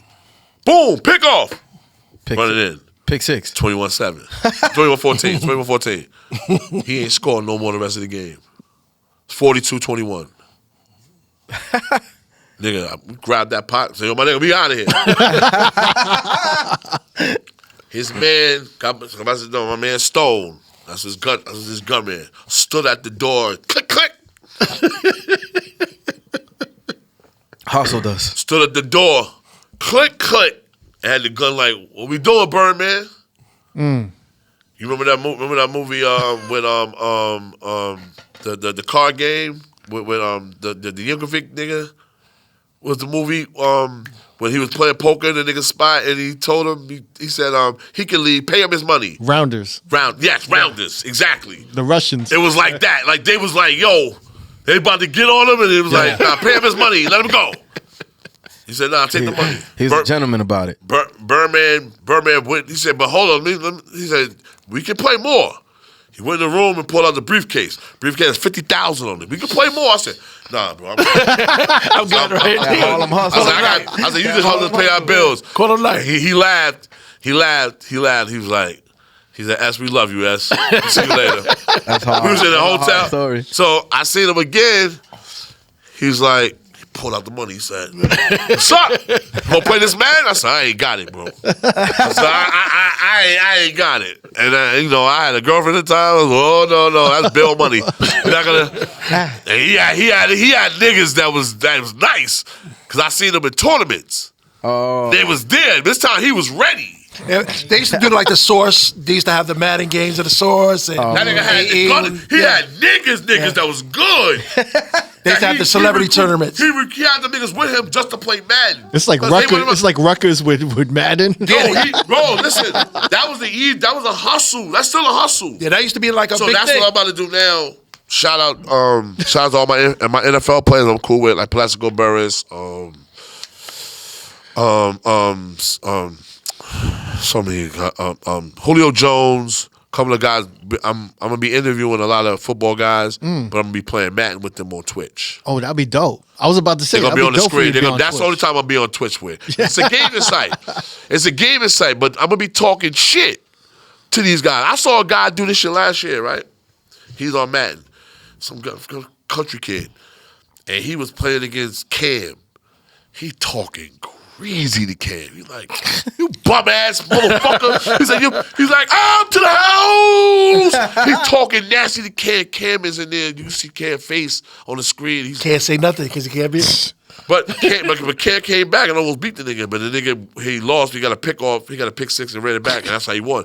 Then he talking, see through the joystick. He said, nigga, you can't fuck with me. And I watched it. I said, oh, he's doing Kyle Cent numbers. Just because he's consonant numbers. Cause he was doing, they tuned it in because he has Cam there. Yeah. He had Cam, he had Todd Gurley, he had a bunch of niggas playing Madden. I said, oh, this really like that?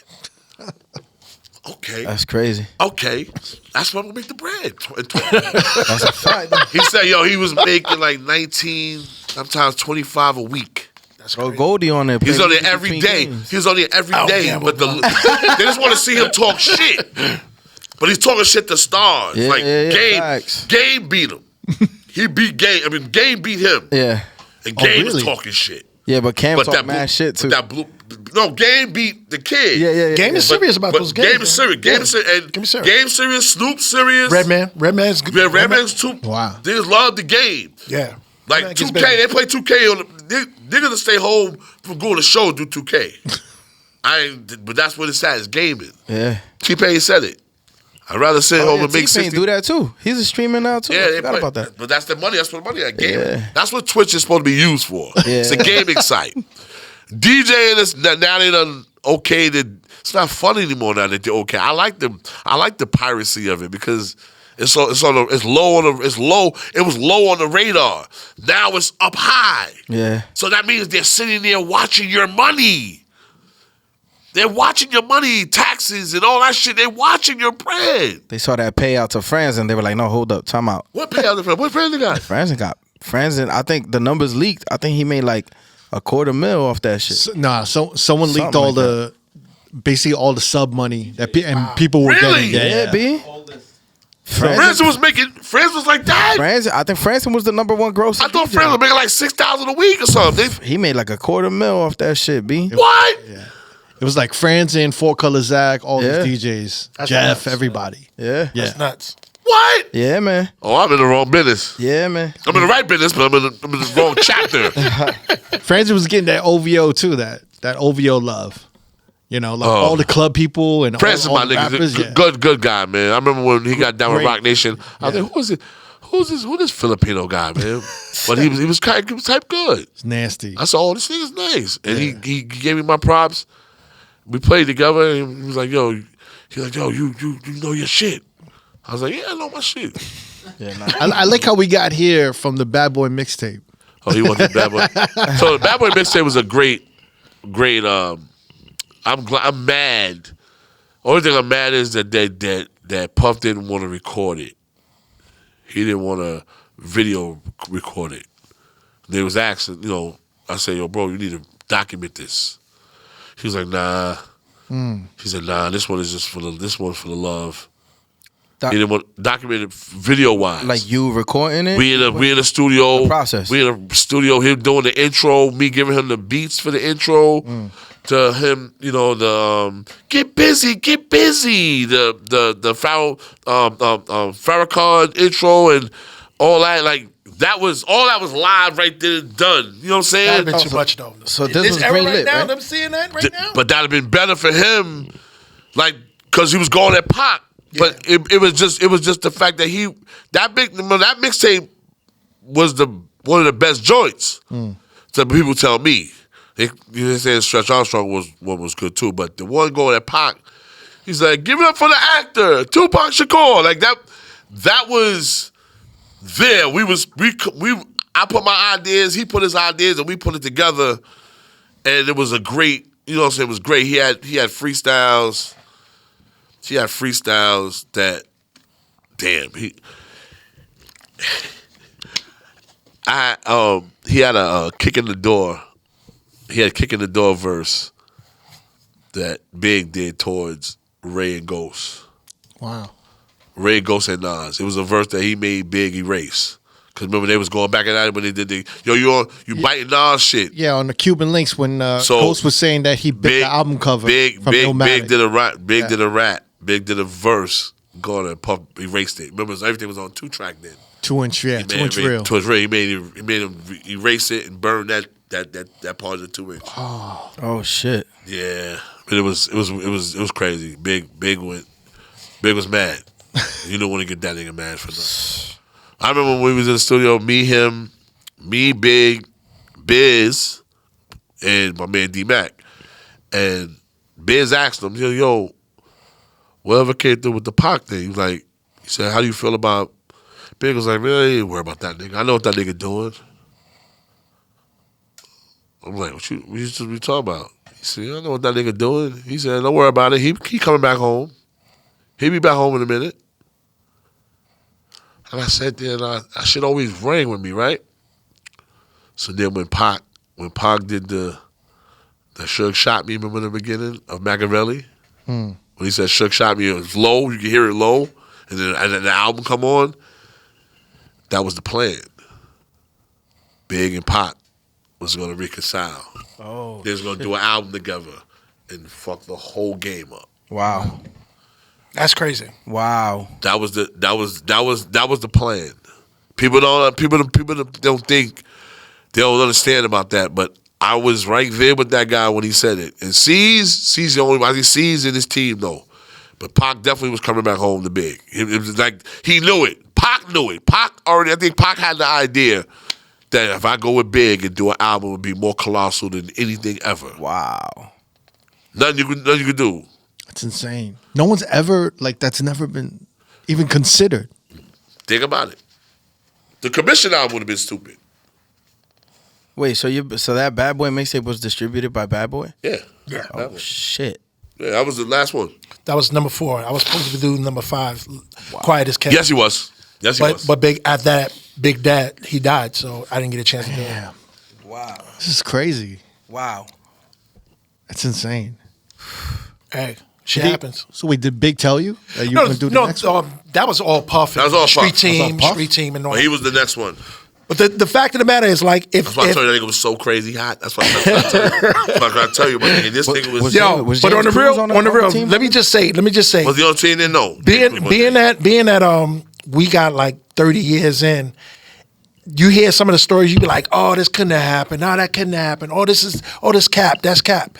But unless you got somebody that's official that been outside to Right. really be able to say, hey, yo, that shit really went on, nobody would believe it. No, nobody would believe it. Nigga, I'm the fly on the wall sometimes. As many rooms I've been in, I've been fly on the wall, but I just held the information. Like, remember, Jay used to call, hip hop is my brother. That's my brother. He's been on the show a bunch of times. Yeah. I know that, I know. That's I'm godfather to KJ, Wow. his son. Wow. You know what I mean? And I used to go to school with Biggs. Like, I was in Rockefeller in that John Street office a lot. When Carlene and Shaka and them was in the I was there from there in those things. And I remember I got mad at Dame and Biggs when they signed Clue. And Dame said the most realest shit to me. He said, Ash, you're not hot like Clue. I'm sorry. This guy's hotter than you. I had to suck that up. Pause. Good point. Good point. No. Double pause. Necessary point. I had to. You had to eat that. I had to eat. No. Pause. Damn. Come on, you're not helping. Yeah. You're not helping. Wow. You're not helping. Smack yourself. Smack yourself. Hey, yo. So I had to take that. That L? criticism. Yeah. I had to take that criticism from. I thought you These are guys I grew up. These are guys I grew up in Harlem. Like, we went to school together, me and Biggs, and hip hop is like family to me. So, and Babala, rest his soul. Babala was family. Like, I knew all the family. So it's like I thought I was gonna get a deal. You know what I mean? But it didn't happen, and I wasn't as hot. Clue had came in, and Clue had got me up out of there. His CD once he did the CDs, I was done. He definitely had remember that time Queens was rocking. Yeah, he had an era. Queens was rocking. I couldn't get Queens was hot. I had no Harlem, and Mace was gone. Mace was Puff and them but Puff and them went with the. I remember the story. Me and Puff called me to do a party. Him and Mike Tyson were doing a party. And I said, he's like, Playboy, how much you gonna charge me? I said, it's New Year's Eve, man. I need like 3,000. The nigga was like, 3,000? Nah, man. Like, I said, yo, Puff, man, I got a deposit already for a New Year's Eve party, so I gotta get that deposit back. Like, you and Mike Tyson worth like $50 million. Like, come on. He's like, nah, I'll call you back. He included it for free. Oh, wow. Ouch. I couldn't do it. It's like, the next thing I know, LOX, flat, chest to chest, all them bad boy songs, the joints that Biggs I'ma kill you for, Puff. He was getting them. I couldn't do it. I had my battles. I tried to keep up as much as I could. Try to keep up, but Clue once and then when he did the CD shit, that just got me the fuck up out of there. I got everybody out there. He just separated himself from everybody. He just said, I mean, that's like, who else was that? Fucking Drama. That's way before Drama. Oh, yeah? Clue. Before that. Way before Drama. Shout out to DJ Clue. I know a lot of times in interviews I said a lot of shit about Clue, and I respect him. I respect him the most because not only for the things he done for my son, just the fact that we've had conversations and I was being that the loud Harlem nigga, and I had to go at him for no reason at all. And Clue's always being a cool nigga. It was just me. That's how I am. That's how it was. You know what I mean? And I give niggas their props when it's due. And he definitely took that shit. He took the mixtape game to the other level. Drama them took it to level 2, but Clue already took it. Clue was doing Alpo numbers. He was doing Alpo Rich Porter numbers with mixtapes. Niggas couldn't even touch. Nigga had a Ferrari, bro. Like we sitting still wearing. I had a BMW. I had a used BMW. This nigga has a Ferrari. A literal Ferrari.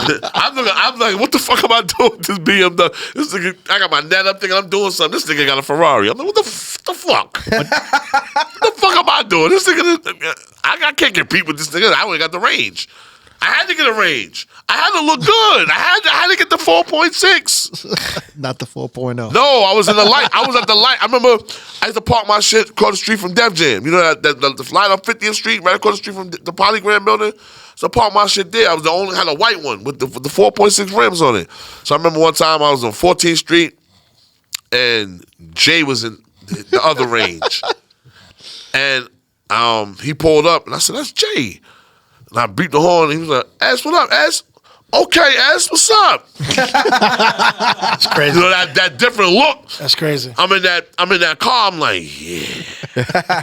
I said, yeah. So he was like, what's that? I said, 4.0? I said, come on, my nigga, you know better than that. I'm from Harlem, man. He said, nah, just checking. He said, all right, S, I like that, S, I like that. Then we were in the office. It was like, yo, we got S, S here to see you. Oh, bring S in. Chest out now. Like, him, Dave, I'm in there chilling with him, David Biggs, and we in there snapping, just talking about the industry. He want to know what the word of the street is about him, and you know, and I'm telling him like, nah, man, you solidified, you still got that, you still got boom boom. And then I started getting. That's why me and hip hop was like, yo, hip hop was my ear, so hip hop was telling me like, yo, they want you to do this party, they want you to do this. So I was in. You know what I'm saying? I still didn't get that deal though, but don't matter. I still had to gain the respect, but then I learned from that perception is everything in the game. Perception is everything. Because Khaled, to tell you the story, Khaled he just got signed. What's the name? He's like, man, I was like dead broke, but he had got the Phantom. Remember he got the light blue Phantom? Yeah.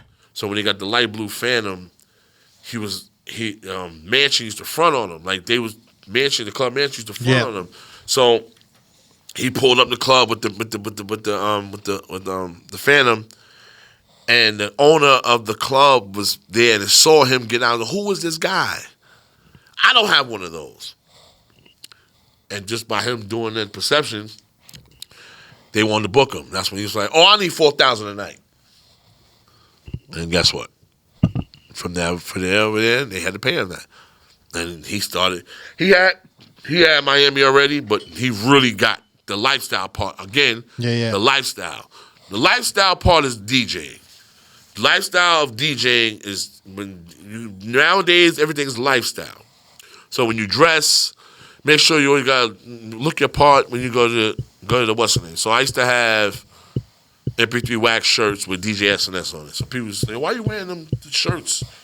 Why are you wearing the shirts for? I was like, I wear the shirts because the shirts promote your name. It helps your name. It help you.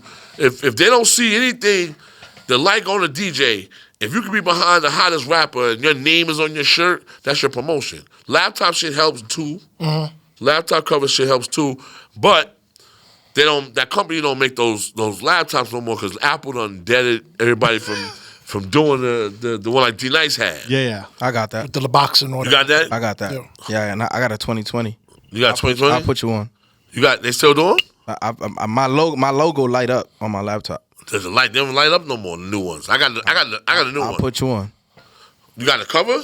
I'll put you on. Okay, that's what I'm. Because I use that one. What's that? The Pro? It's the M3, Yeah, the MacBook Pro. That's the Pro. I use the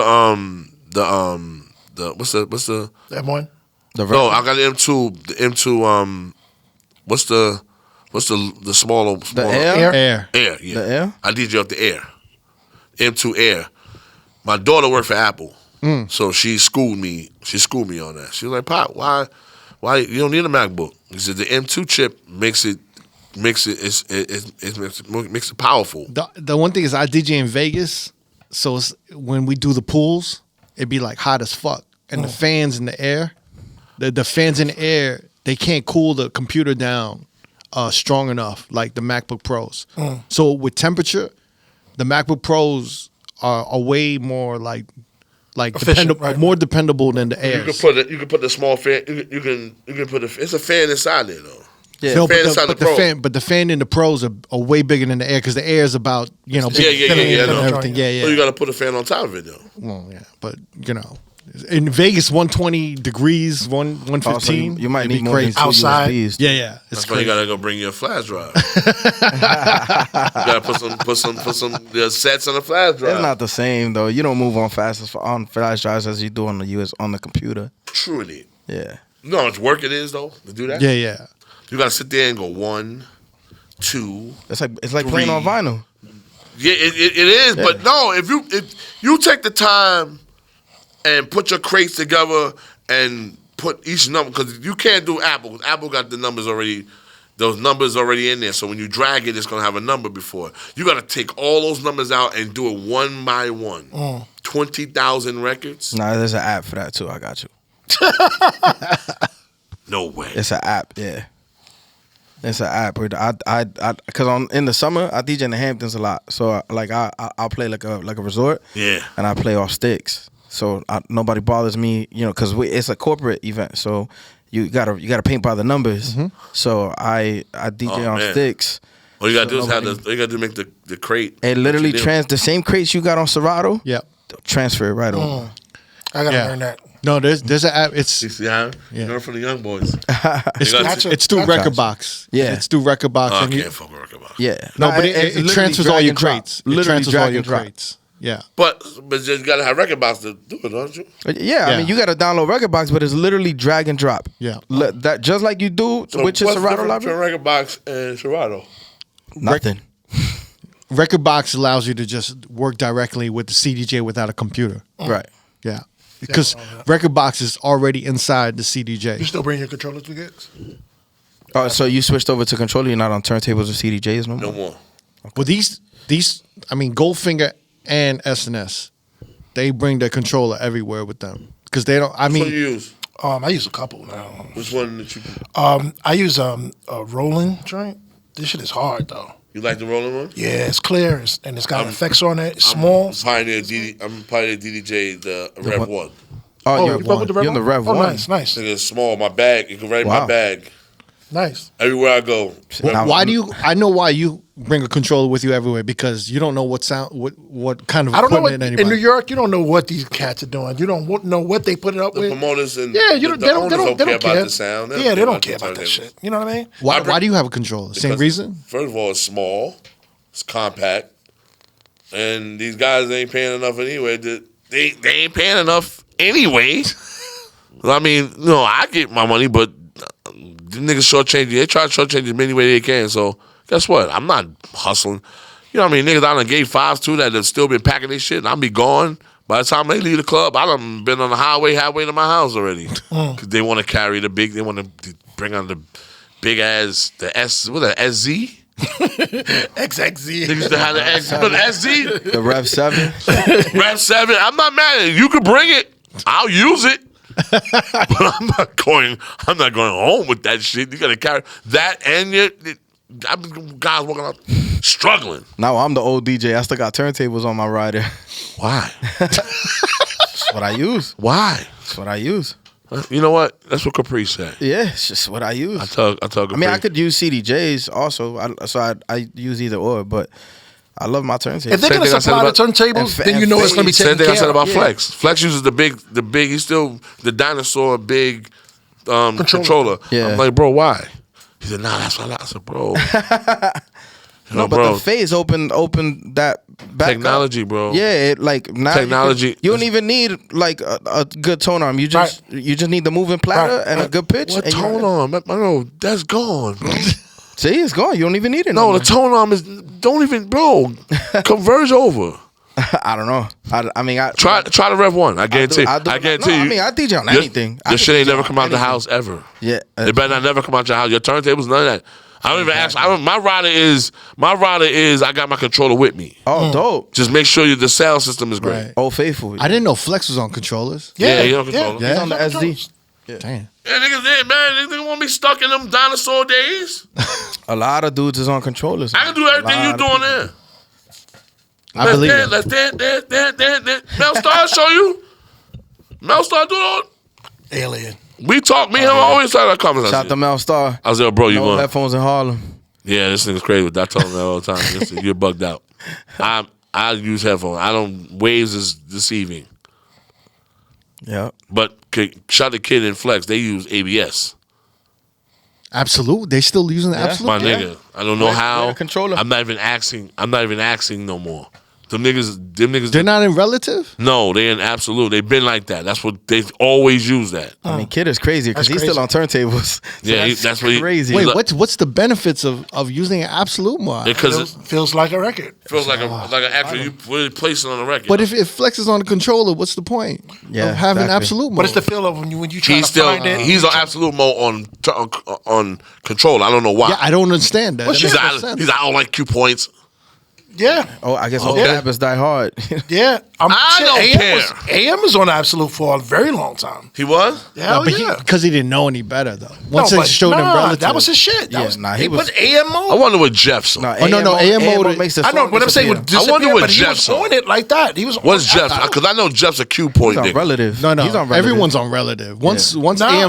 once AM knew about relative, he didn't even know that was an option. He was went like, back. Oh, He didn't never go back, right? he was like, I didn't know there was a Yeah, relative. I saw him. It was on Absolute. Nah, That was Spider- probably in the beginning.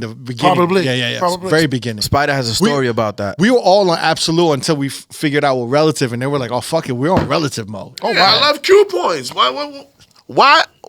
Q points are the best thing invented. Like, I don't believe that Kid Capri and Kid Flex are Kid still Capri, on you absolute can tell mode. by the way he DJ. The way he No way. loads the record, bro. You could tell he's on absolute mode. The way he dead ass loads the record. I will like call he's- him right he's now, on and he'll tell you why he. That nigga be like, yo, dog. He's like, you're gonna bring me on now. You gotta bring him up. Call him, S. Call him, S. Call him, S. Let's see if he pick up. Hold on. Let me see if Kid pick up. I'm at this podcast. DJ Goldfinger. Kid, what up? Yeah. Wow. What up, kid? Bob good. Legend. So tell them why you still on ABS. Why I'm still on ABS or we mean And Serato. well lately I've been doing relative. What? Huh? Because not the turntables, not everybody's turntables is new. Okay. So they're not sturdy and they don't work as good. Not all of them. So sometimes I have to go on relative because they're not sturdy. They're not, you know what I'm saying? They're getting older. Everybody been on controllers and shit like that. So You Q point now? You Q point now? You Q point now? I always Q point to break beats. I know. Yeah, everything is 2 point. Everything is 2 point. But in case I play on Reigns or whatever, you know what I'm saying? Like, Yeah. you know, when I did Cortona Park last year, no, the year before, they had Reigns there. So I played on the Reigns, you know. So yeah, I have everything cute, but really I still stay on the ABS because Feels like a record. keeps me fast. Feels like Keeps a me record. fast. It keeps Yeah, it it fast. keeps me fast. It keeps me fast. We're picking up the needle, dropping the needle still. And I'm even, and it was crazy because when I used to just play the records, you knew where all the spots was at. With this, it's just one record. So you got to know everything just on one record. So that makes you even faster. You know what I'm saying? If I could drop it to wherever I want, right at the spot on just the one Serato record, that makes me even quicker than when me knowing exactly a record where the spot is at. So that's why I do that. But I do play on relative when I have to. Okay, see? You just sitting there. That's hard. I got the phases. I got all this shit. Yo, this nigga got two. They sent him 2 Reigns.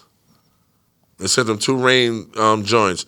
She's just sitting in the house. He got one hooked up, but the box party sitting in the corner. But the 12? This nigga got so much shit in his studio that just sit there in the box. All the beat machines. He gets all the beat. He gonna show you. See, he gonna show you. See, Look at this shit, my nigga. This shit is crazy, I tell you. That's crazy, son. And all the records under there beats, too. God damn. So got the machine. Does he like relative This better? nigga, yeah, he's relative, man. This nigga's crazy, man. This nigga's like a rock and soul in his house. Look at this shit, man. Look at this shit just sitting there. They dust. Them rain shits is garbage. That shit is a hat holder. Respectfully. Them shits The Reigns is hat holder. You don't DJ the Reigns. Those Rain 12s are caca, yo. You know what's good about them? They free. Yo, kid, we need you on the show, bro. We need I you on the got show. him. I got him. I got him. Yeah, he gonna give you the number. I've been kind of laying off for podcasts for a minute because I want to have new shit to talk about. But it's just about DJ shit, bro. It's just about DJ. Just about it's just DJ shit. Ain't no gossip and all that. No, just DJ Just shit. DJ shit. You know, I ain't gonna pull you in there. Pause. You know, I ain't gonna let you do nothing that's gonna, you know. But they need to learn from you, bro. Straight like that. Wait till you see the stories I done said about us. The stories I said about us, boy. I told him about the daddy's house shit when I saw you come in with the army suit and you got on the mic before you even played Tavern. And I said, that's the nigga who I want to be right there. You Chris Brown's him real quick. It's a motherfucking Kid Capri. Niggas jumped up like they was God. I said, this nigga's God. He laughed because he know I'm right. I ain't got to say a lie. You know I'm right. All right, I got you. All right, I'll call you later. Stay up, bro. That's crazy. We got to answer relative. He's back on relative. Yeah, Q points. I love some Q Influence points. in the culture. Yes, sir. Nigga, Q points is the most important thing to hip hop. I don't care what you say. As a DJ, if you ain't got Q points, you're done. Well, not some of them. The great ones, you know. I can't do ABS. That shit nerve wrack me. I don't I'll know break how my it does computer. it. On a controller and Nah, with phase. I'm not doing ABS at all. Definitely. I tried to do it. I was like, this shit started, you know, that water sound we was on the turntable. The last time I was on the turntable, yeah. that water sound. I said, no. That shit. Dead this. That's scary. Dead that. That water shit, that under the water sound is disrespectful. That shit, and that made me, I was about to get phases. But them shits, I don't trust that shit either. I don't trust it either. Phase, they worked it all out. They updated the firmware. It's all good. It's all good. I keep hearing that, but I just don't trust. Why you guys want to hold on to these turntables? No, there's turntables in certain clubs still. Yeah. Especially on the West Coast. They still got Yeah, they're it. big turn. Yeah. Like when you go to Tell Texas, niggas go get me. If I got some phases, go get me 2 CD sprues.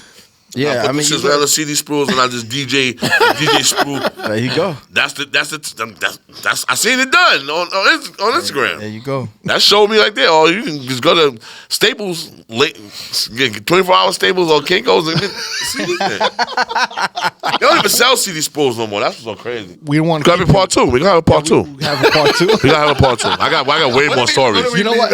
And you know what? Like now that I know that you tied in with hip hop and Kiambo, I'm gonna have him over here. Oh, you don't want the stories with me and him telling stories. I'm gonna have hip hop with you. I'm gonna save those stories. Yeah. He gonna tell you because he'll tell you like he used to go to the club with me. I know they said that he used to go to the club with me, and he'll be like he'll know what certain records are. So he used to bring me in front of tell Jay, and Jay was like, "Yo, bring S in. Let me hear. He'll play the album. And you tell me what party records." So I remember he did when I heard Jigga, that nigga Jigga, that was my shit. Because Trackmasters did that. I was like, oh God, this is a new sound. This is a new Trackmaster sound. Like that's when before they did the R. Kelly and the Fiesta. Right. They did Fiesta. Wow. So I was like, oh shit. He said, nah, that's not the record I'm going with. I'm going with Girls. Why? He said, it's just a bigger record. I said, damn, yeah, I guess that hard nightlife shit got him. After Annie, that's when his mind started. I'm gonna use that. Like the Annie did it to him. I said, oh, no problem. But it's the same album, so it doesn't matter. But that's what I wanted the Jigga. That was the club banger. That was like the warm up. But girls, he was loving girls. He loved girls. He loved some reason about the Girls record. He was just, but I understand it from a rhyme sense. The way he rhymed. He wanted to get in his story shit. Yeah, but because he had Biz Slick on Rick. there. Slick Rick was the best.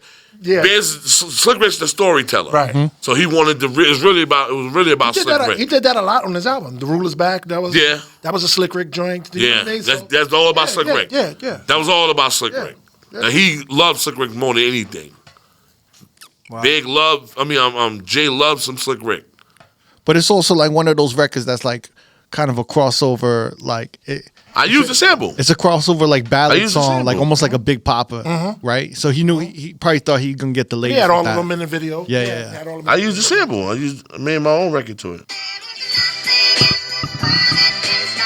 Yes, another one of them DJ SNS joints. I just used the Beer Man the Party record. Come on. Oh. It's very Harlem. I made a party record to it. Very Harlem. Now this right here is that shit you can vibe to. So we know DJ SNS come through with another hit. I just vibing for fun, my nigga. This is fun. This is fun. It's fun. Can we get that? 35 years later, SNS still having fun with it. My nigga, this is an extension of mixtapes to me. Like I did Jeezy joint over just.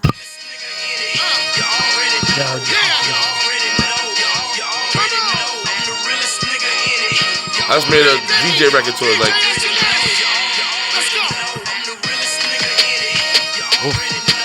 I gave it a bounce. That's slow. It's slow. It's the rhythm verse slow. I just did a bounce. I ain't even rhyme too much on it.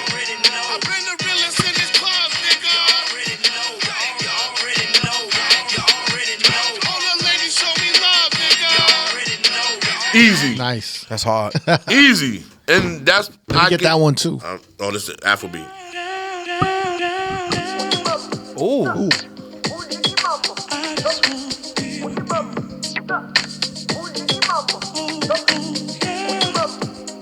Party. Everything is about the party. That's hard. It's about the party, my nigga. But I thank y'all for even having me. You know what I mean? But we're gonna do part 2. So I have I stayed away from a couple of people that want to give me interviews because Drink Champs. When I do Drink Champs, I'm going all the way in. Fire. So a lot of shit you're gonna hear from here, you're gonna hear on Drink Champs. But the platform is Drink Champs. So I get to go and I can tell Nori. Nori can tell the stories when I used to come to his projects and wait for him to give me a record. He was like, this nigga SNS come to my project by himself. And wait for him to give me a record. I need a record, my nigga. I ain't come all the way over for the I'm coming over for a record. But that's what I said. Queen showed me love. Brooklyn showed me love. Like, Brooklyn, I don't know many niggas from New York and Harlem could say that they walked. I used to walk home from Long Island College. And you know what it is, walking through the hood? When I moved from Gates and Grand, I moved to Kingston and Troop. And I had to walk. And I'm walking through the hood, and I'm SNS already. I'm DJ SNS. Niggas in Brooklyn on the blocks, niggas see me, like, yo, SNS, what's up? Showing me love. Like, street niggas, like, yo, shout me out. So then, I used to wonder how I used to shout out niggas so much in Brooklyn. I used to shout guys out. A lot of people. Like, you know what I mean? Like MOP. You broke MOP. MOP, I was playing MOP like heavy. Yeah. Heavy, because there was niggas in ladies wasn't even playing MOP like yeah, that. it wasn't. I was playing them a lot. That's why Big said it the best. Big said, yo, bro, you lace me. I didn't know what lace me means. I thought lace me, I thought I was in trouble again. I thought I was in trouble again. He said, nah, you lace me. And I asked C's, what lace me mean? He said, nah, you did him well. You got him out here in the streets. Like, you got him set. The thing is, like, after the Nas shit, it's like, if you don't treat the next big rapper kind of like that, then you just kind of like, you already chose. You know what I mean? It's like he put Big in the same position with Demand that he did with the Nas shit. Yeah. You feel what I'm saying? A lot of artists I did. A lot of artists from New York, I did that too. Nori, Tragedy, Gaddafi, I said, called Mega. I did that for even Nature. Even did it for Nature as well before Nature Shines. 50. Trap Masters used to give me records, give me 50 records before Wu-Tang was even thought about. And I played them because me and Tone kept me definitely under the umbrella because I wanted to see what they was doing, track masters. I was intrigued by how they made beats. But Tone was like, I know I can get my records through SNS. I'll wait till next time. I'll tell you I'll tell you how I stole understanding. I'll tell you next time. Oh my God. I'll tell you I got more stories. I ain't even lie to you. Yeah, I stole understanding. If you want to watch more episodes from R.O.A.D Podcast, click either links on the left or the right. Don't forget to subscribe to our YouTube page and get updated on new uploads throughout the week. Peace.